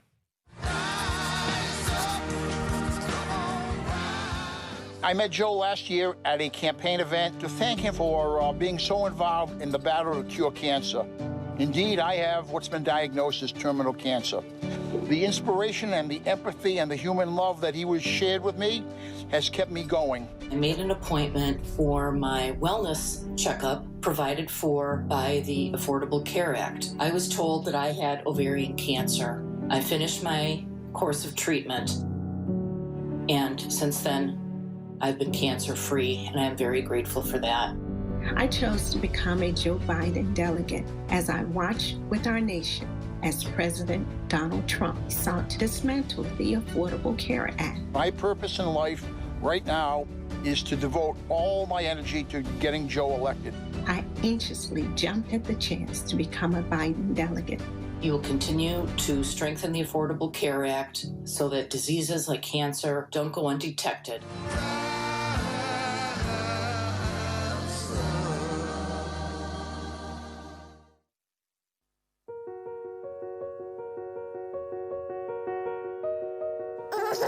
Hey Carl, it's me, Dad. By the time you're watching this, you will have grown up to be strong and courageous, but I don't know how much longer I'll be around for you.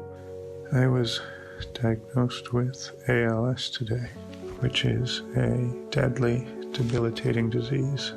After I was diagnosed, the president passed a tax bill that put my health care at risk. So I went to Washington, D.C. My next guest made headlines when he confronted a Republican senator on an airplane. You can be an American hero. I wanted to help create a better country for you to live in. Democracy is beautiful! Democracy is beautiful! All that matters to me is to make you proud, because I'm already so proud of you.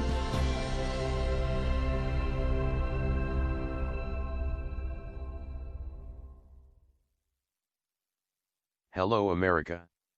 My name is Audie Barkin, and I am speaking to you through this computer voice because I have been paralyzed by a mysterious illness called ALS. Like so many of you, I have experienced the ways our healthcare system is fundamentally broken. Enormous costs, denied claims, dehumanizing treatment when we are most in need. Since my shocking diagnosis, I have traveled the country meeting countless patients like me, demanding more of our representatives and our democracy. Today, we are witnessing the tragic consequences of our failing healthcare system. In the midst of a pandemic, nearly 100 million Americans do not have sufficient health insurance. And even good insurance does not cover essential needs like long-term care. Our loved ones are dying in unsafe nursing homes, our nurses are overwhelmed and unprotected, and our essential workers are treated as dispensable. We live in the richest country in history, and yet we do not guarantee this most basic human right. Everyone living in America should get the health care they need, regardless of their employment status or ability to pay. Even during this terrible crisis, Donald Trump and Republican politicians are trying to take away millions of people's health insurance. With the existential threat of another 4 years of this president, we all have a profound obligation to act. Not only to vote, but to make sure that our friends, family, and neighbors vote as well. We must elect Joe Biden. Each of us must be a hero for our communities, for our country, and then, with a compassionate and intelligent president, we must act together and put on his desk a bill that guarantees us all the health care we deserve. Text VOTE to 30330 to learn how to vote safely. Because our lives depend on it. Politics and elections can seem like these faraway things that one person doesn't have the power to change. But what's happening in our country right now makes it clear how personal politics are. I've discovered that when I get informed and participate, my fear gets smaller. Voting is a big part of that. So knowing the change you want, vote for the leaders you think will make it happen. And if you're able, if you can, help fund this campaign. Please go to joebiden.com and chip in whatever you can. With leaders like Joe Biden and Kamala Harris, we can build back better here at home and once again strengthen our nation's security and standing in the world.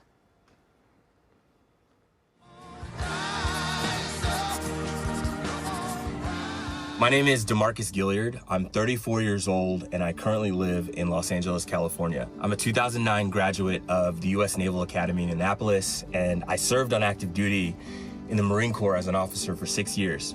I took an oath to support, uphold, and defend the Constitution of the United States of America, and I know that Joe Biden, in his years of public service, took a similar oath, and he understands the sacrifice of the men and women in uniform who are overseas right now fighting for the ideals of this nation, that liberty and justice can be extended to all people.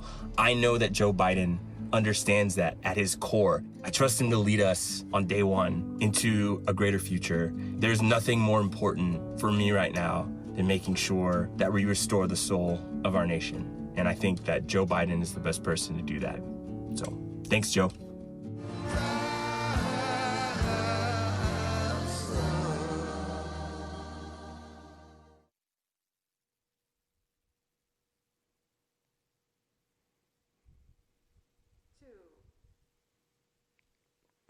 Hi, I'm John Kerry.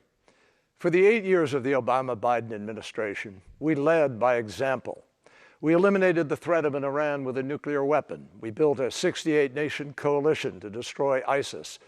We forged a 195-nation agreement to attack climate change. We stopped Ebola before it became a pandemic. Donald Trump inherited a growing economy and a more peaceful world. And like everything else he inherited, he bankrupted it. When this president goes overseas, it isn't a goodwill mission, it's a blooper reel. He breaks up with our allies and writes love letters to dictators. America deserves a president who is looked up to, not laughed at. Donald Trump pretends Russia didn't attack our elections, and now he does nothing about Russia putting a bounty on our troops. So he won't defend our country, he doesn't know how to defend our troops. The only person he's interested in defending is himself. This is the bottom line. Our interests, our ideals, and our brave men and women in uniform can't afford 4 more years of Donald Trump. Our troops can't get out of harm's way by hiding in the White House bunker.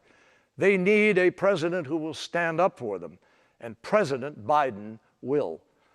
Joe's moral compass has always pointed in the right direction, from the fight to break the back of apartheid to the struggle to wake up the world to genocide in the Balkans. Joe understands that none of the issues of this world, not nuclear weapons, not the challenge of building back better after COVID, not terrorism, and certainly not the climate crisis, none can be resolved without bringing nations together with strength and humility.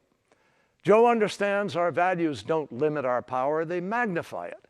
He knows you can't spread democracy around the world if you don't practice it at home. And he knows that even the United States of America needs friends on this planet. Before Donald Trump, we used to talk about American exceptionalism.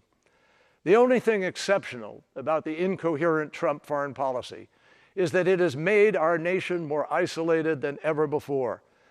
Joe Biden knows we aren't exceptional because we bluster that we are. We are exceptional because we do exceptional things. On June 6, 1944, young Americans gave their lives on the beaches of Normandy to liberate the world from tyranny. Out of the ashes of that war, we made peace and rebuilt the world. That was and remains exceptional. It is the opposite of everything Donald Trump stands for. This moment is a fight for the security of America and the world. Only Joe Biden can make America lead like America again. If you agree, text JOIN to 30330. Thank you. In the Situation Room, presidents make decisions of war and peace. So when Joe Biden walks into the Situation Room, first and foremost in his mind is, how will my decision impact the lives of the American people? He is experienced. He has made the tough calls. He's got courage. He's got tremendous courage, character, judgment, and he can be tough. I witnessed it close up. Joe Biden is decisive and well prepared for any issue. There's no one more qualified than Joe Biden to be sitting at the head of the table in this Situation Room making decisions for this country. Having sent his son to war, I don't think anyone can be more ready than Vice President Biden. He knows exactly what's at stake when he sends our troops overseas. Biden understands how important it is to have allies standing together with us. They are force multipliers. Joe Biden has a unique ability to connect with people. He knows the leaders, and he's dealt with them for years, knows what makes them tick. They trust him, they trust his judgment, and they know that his word is good. I know that Biden's personal diplomacy will save American lives. To build these relationships takes decades, and to tear them down, all it takes is a tweet. Thanks to Donald Trump, our adversaries are stronger and bolder. Donald Trump has had a love fest with dictators, including China and Russia. He hasn't been standing up to them at all. I served in the United States Air Force for 36 years. I've led space squadrons, nuclear missile squadrons, and I never thought I would have a president who is a danger to national security. President Trump has degraded and debased the presidency and our country in the eyes of the world. The Russians offered bounties on U.S. soldiers. I was shocked when I read that. But the president didn't even ask Vladimir Putin about it. That's un-American. There's something wrong with that. I mean, that's a dereliction of duty. You're failing the troops. You're failing this country. The first thing a president needs to do is find out what the facts are. This president doesn't care about facts. Biden cares about the safety and welfare of American servicemen and women. Our military had a policy to maintain our presence in Syria. We actually came to the aid of the Kurds against ISIS, and we helped stop the advance. President Trump told us to simply abandon the Kurds. It's shameful.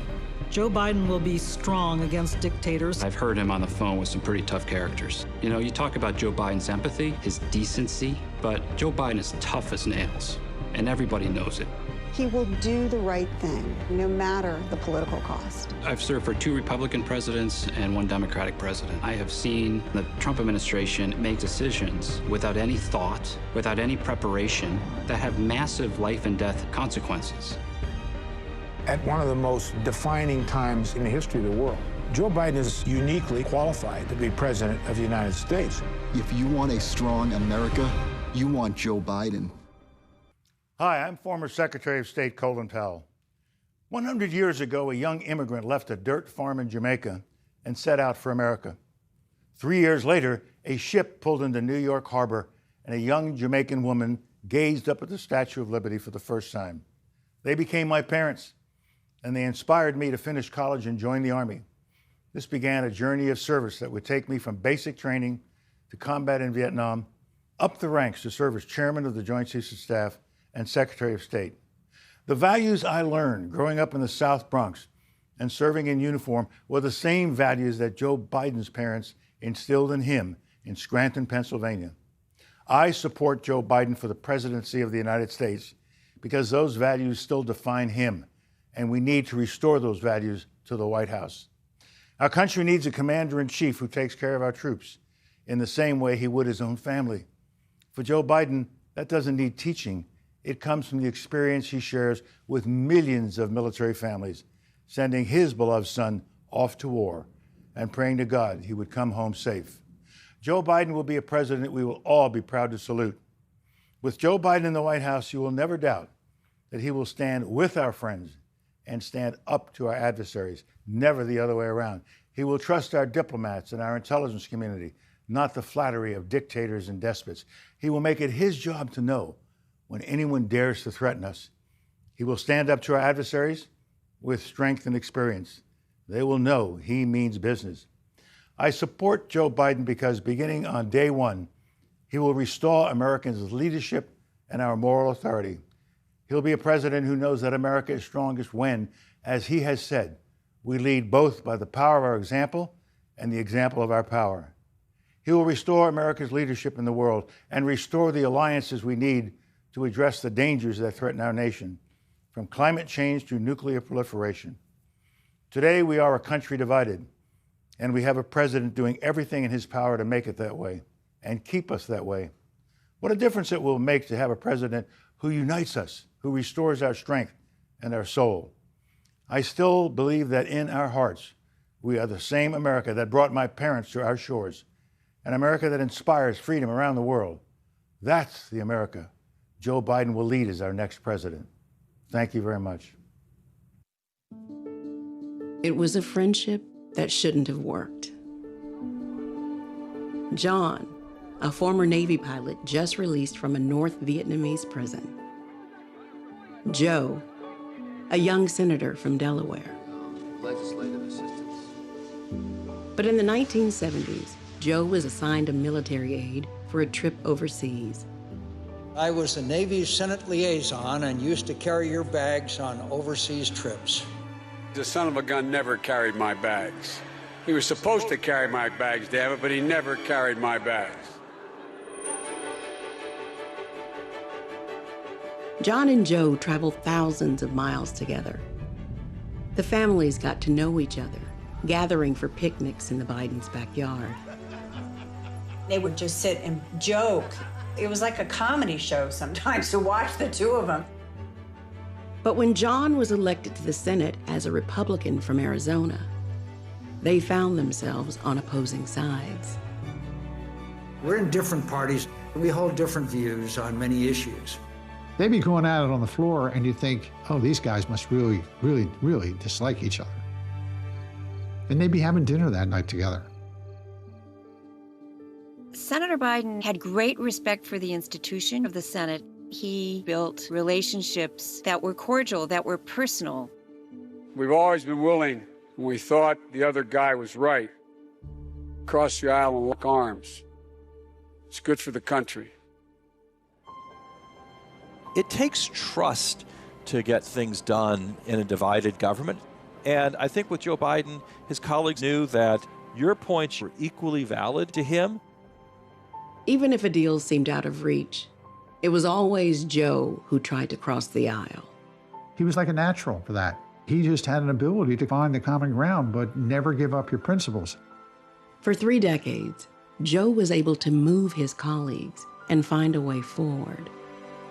On violence against women, banning chemical weapons, assault weapons, and controlling nuclear arms.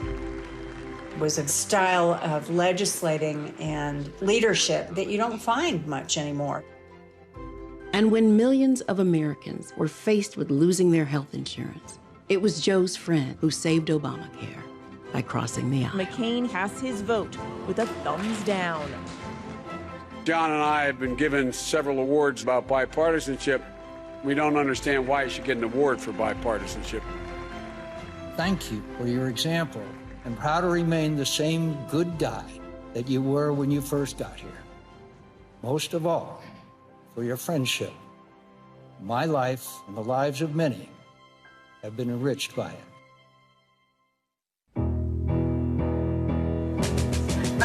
Love it. Good day, sunshine. Good day, sunshine. I have a rule that I never think of anything negative when I'm running. And when the sun is out. When I set my mind to something, I find a way to get it done. She is so damn tough and loyal. When I met Jill, I knew. My brother said, there's this woman, you'll really like her, Joe. So I gave her a call, and she had a date that night. You said, do you think you could break your date? Oh, that's right. And what'd you do?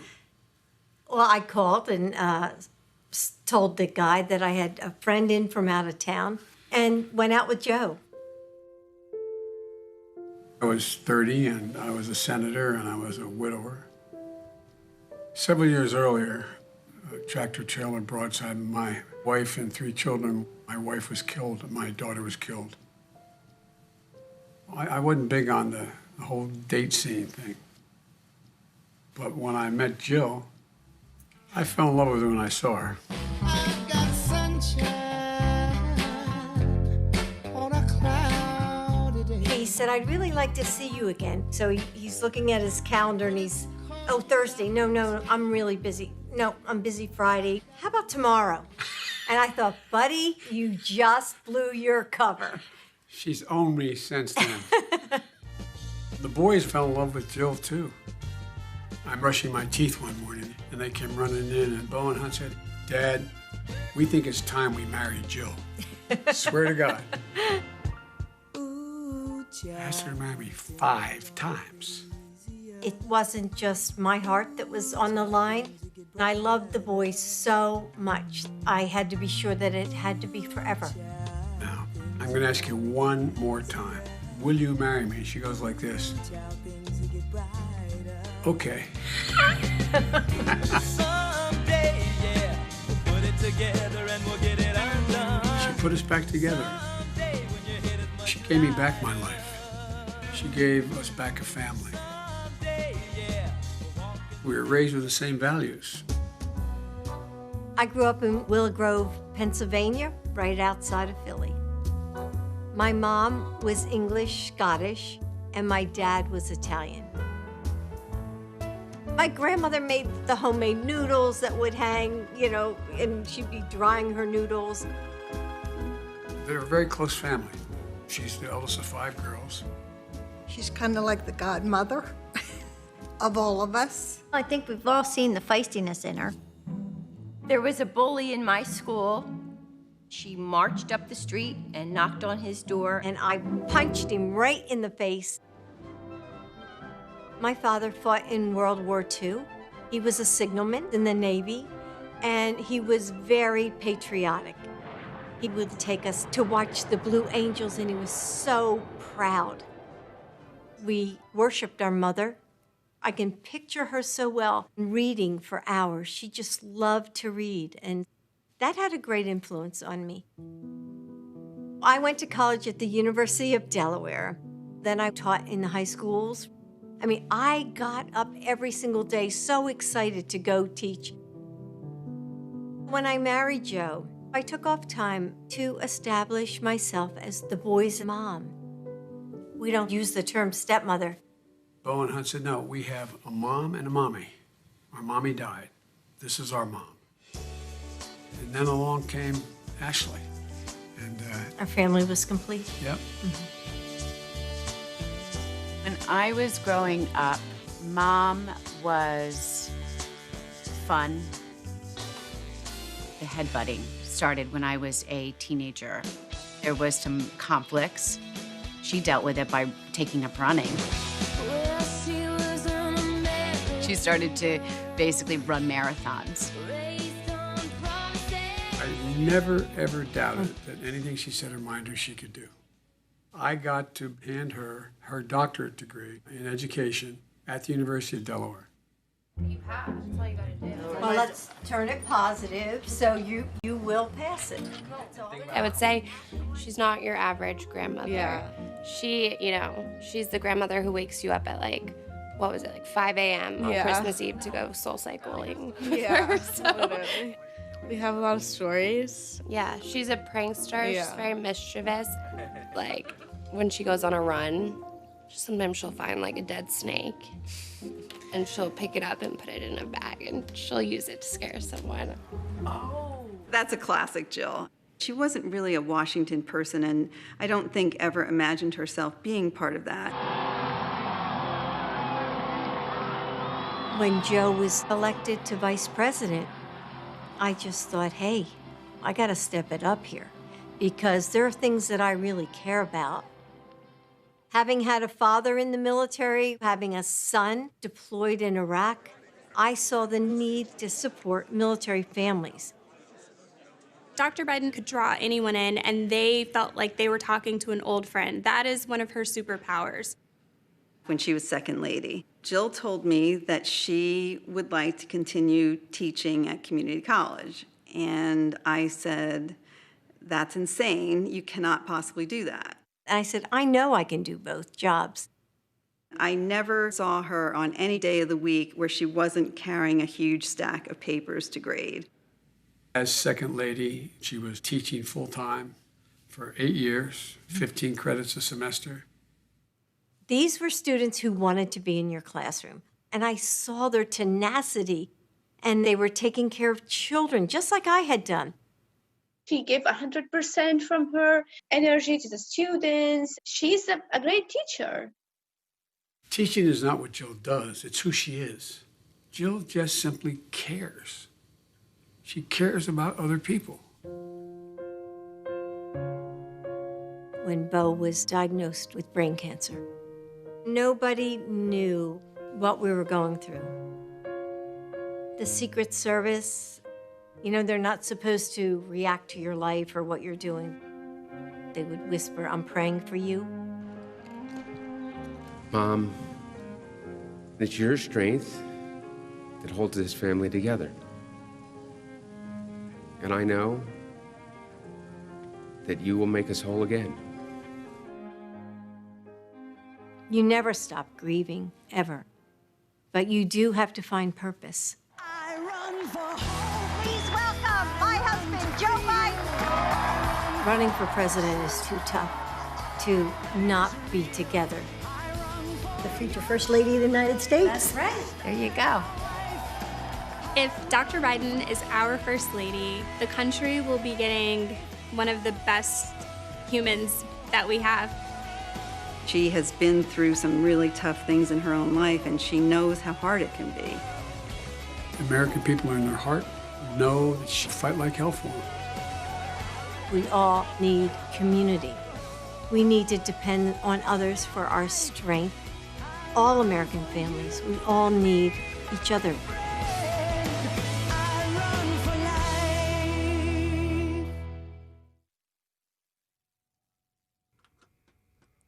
And now, please welcome Dr. Jill Biden.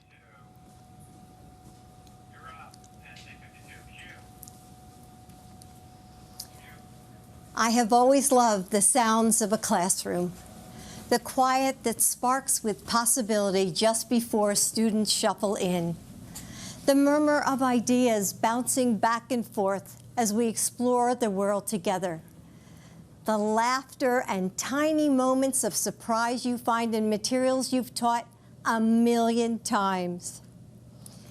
When I taught English here at Brandywine High School, I would spend my summer preparing for the school year about to start, filled with anticipation. But this quiet is heavy. You can hear the anxiety that echoes down empty hallways, There's no scent of new notebooks or freshly waxed floors. The rooms are dark as the bright young faces that should fill them are now confined to boxes on a computer screen. I hear it from so many of you. The frustration of parents juggling work while they support their children's learning, or are afraid that their kids might get sick from school. The concern of every person working without enough protection. The despair in the lines that stretch out before food banks. And the indescribable sorrow that follows every lonely last breath when the ventilators turn off. As a mother and a grandmother, as an American, I am heartbroken by the magnitude of this loss, by the failure to protect our communities, by every precious and irreplaceable life gone. Like so many of you, I'm left asking, how do I keep my family safe?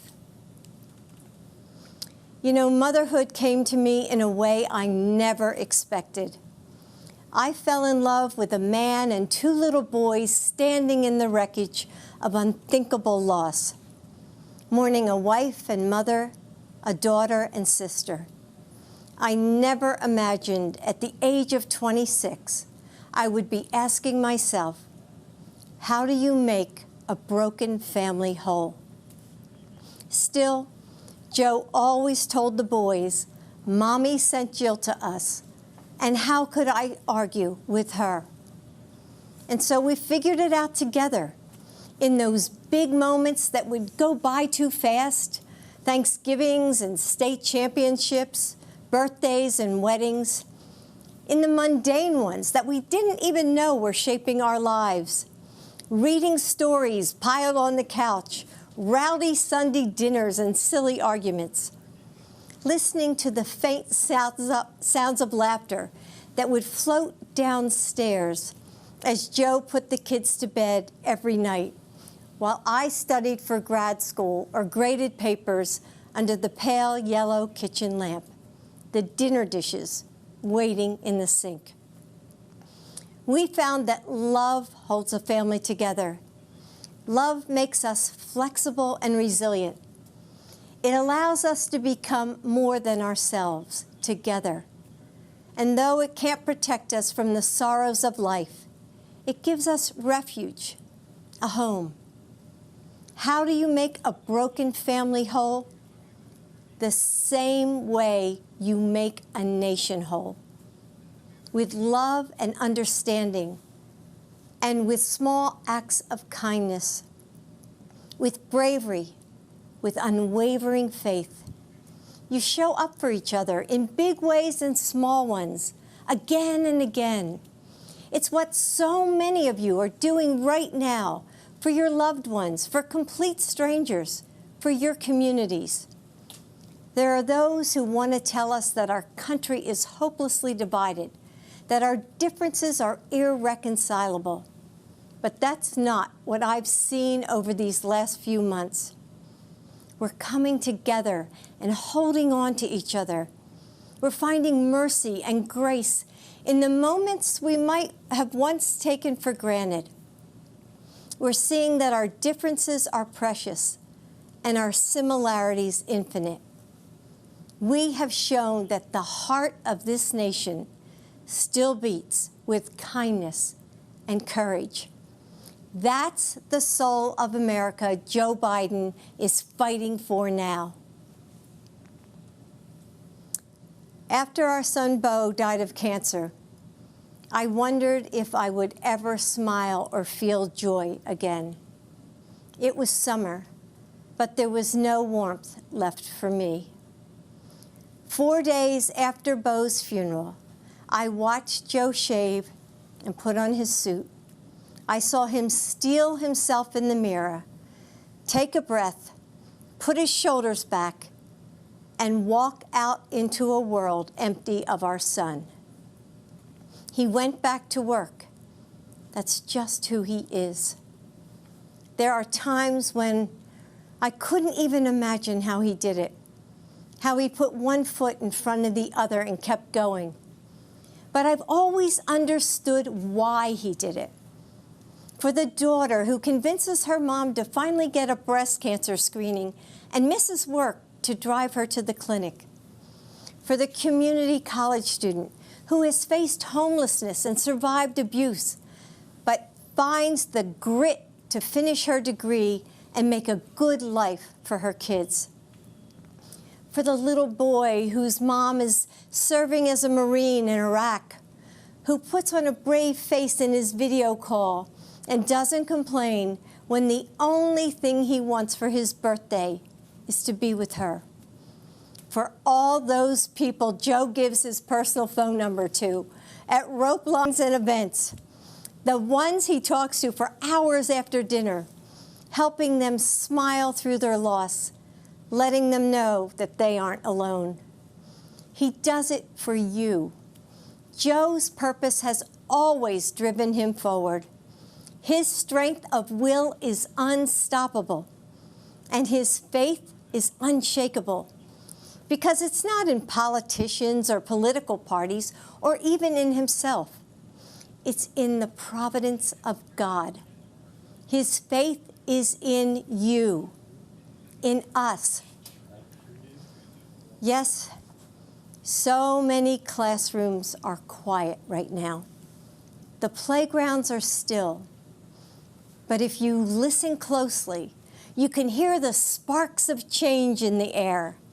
Across this country, educators, parents, first responders, Americans of all walks of life are putting their shoulders back, fighting for each other. We haven't given up. We just need leadership worthy of our nation, worthy of you, honest leadership to bring us back together, to recover from this pandemic and prepare for whatever else is next. Leadership to reimagine what our nation will be. That's Joe. He and Kamala will work as hard as you do every day to make this nation better. And if I have the honor of serving as your First Lady, I will too. And with Joe as president, these classrooms will ring out with laughter and possibility once again. The burdens we carry are heavy, and we need someone with strong shoulders. I know that if we entrust this nation to Joe, he will do for your family what he did for ours. Bring us together and make us whole. Carry us forward in our time of need. Keep the promise of America for all of us.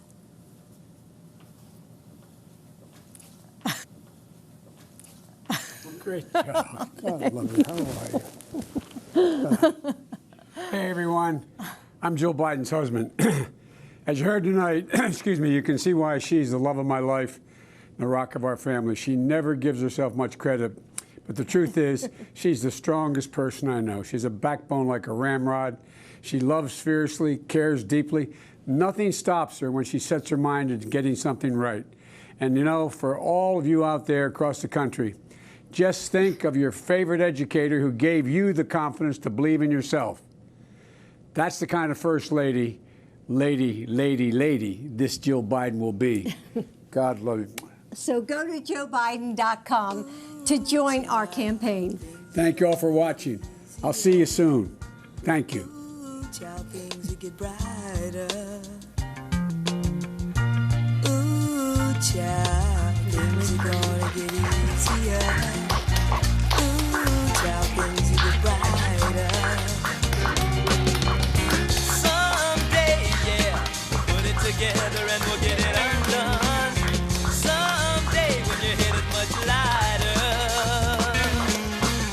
Someday, yeah, we'll walk in the rays of a beautiful sun. Thank you so much for being a part of this night.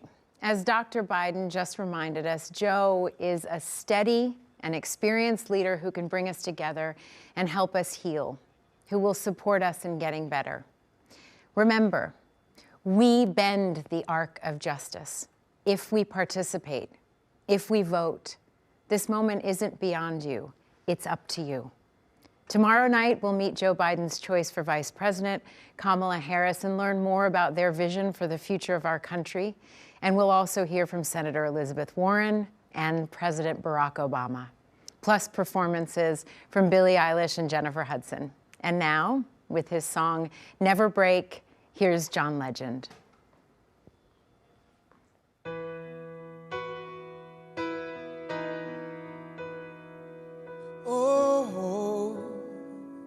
Yeah, we got a good thing, babe. Whenever life is hard, we'll never lose our way, 'cause we both know who we are. Who knows about tomorrow? We don't know what's in the stars. I just know I'll always follow the light in your heart. So I'm not worried about us, and I've never been. We know how the story ends. We will never break. We will never break. Build on a foundation strong enough to stay. We will never break. As the water rises and the mountains shake, our love will remain.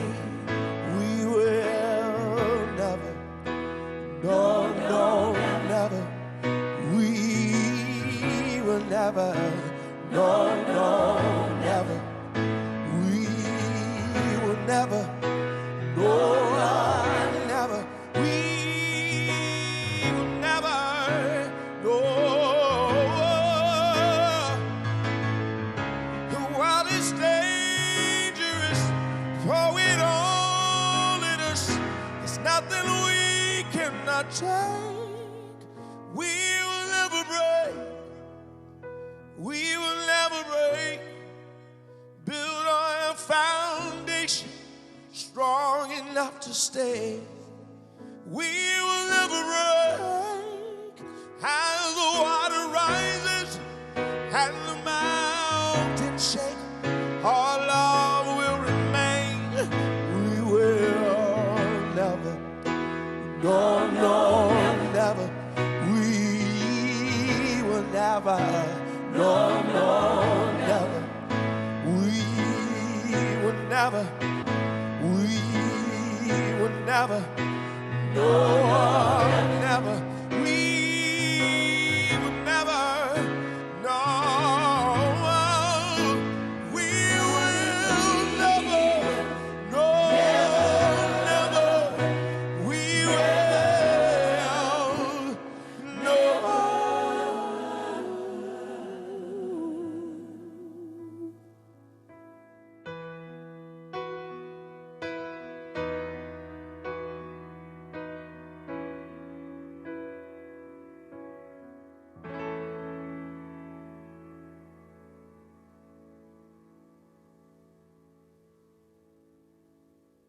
Tonight is all about leadership.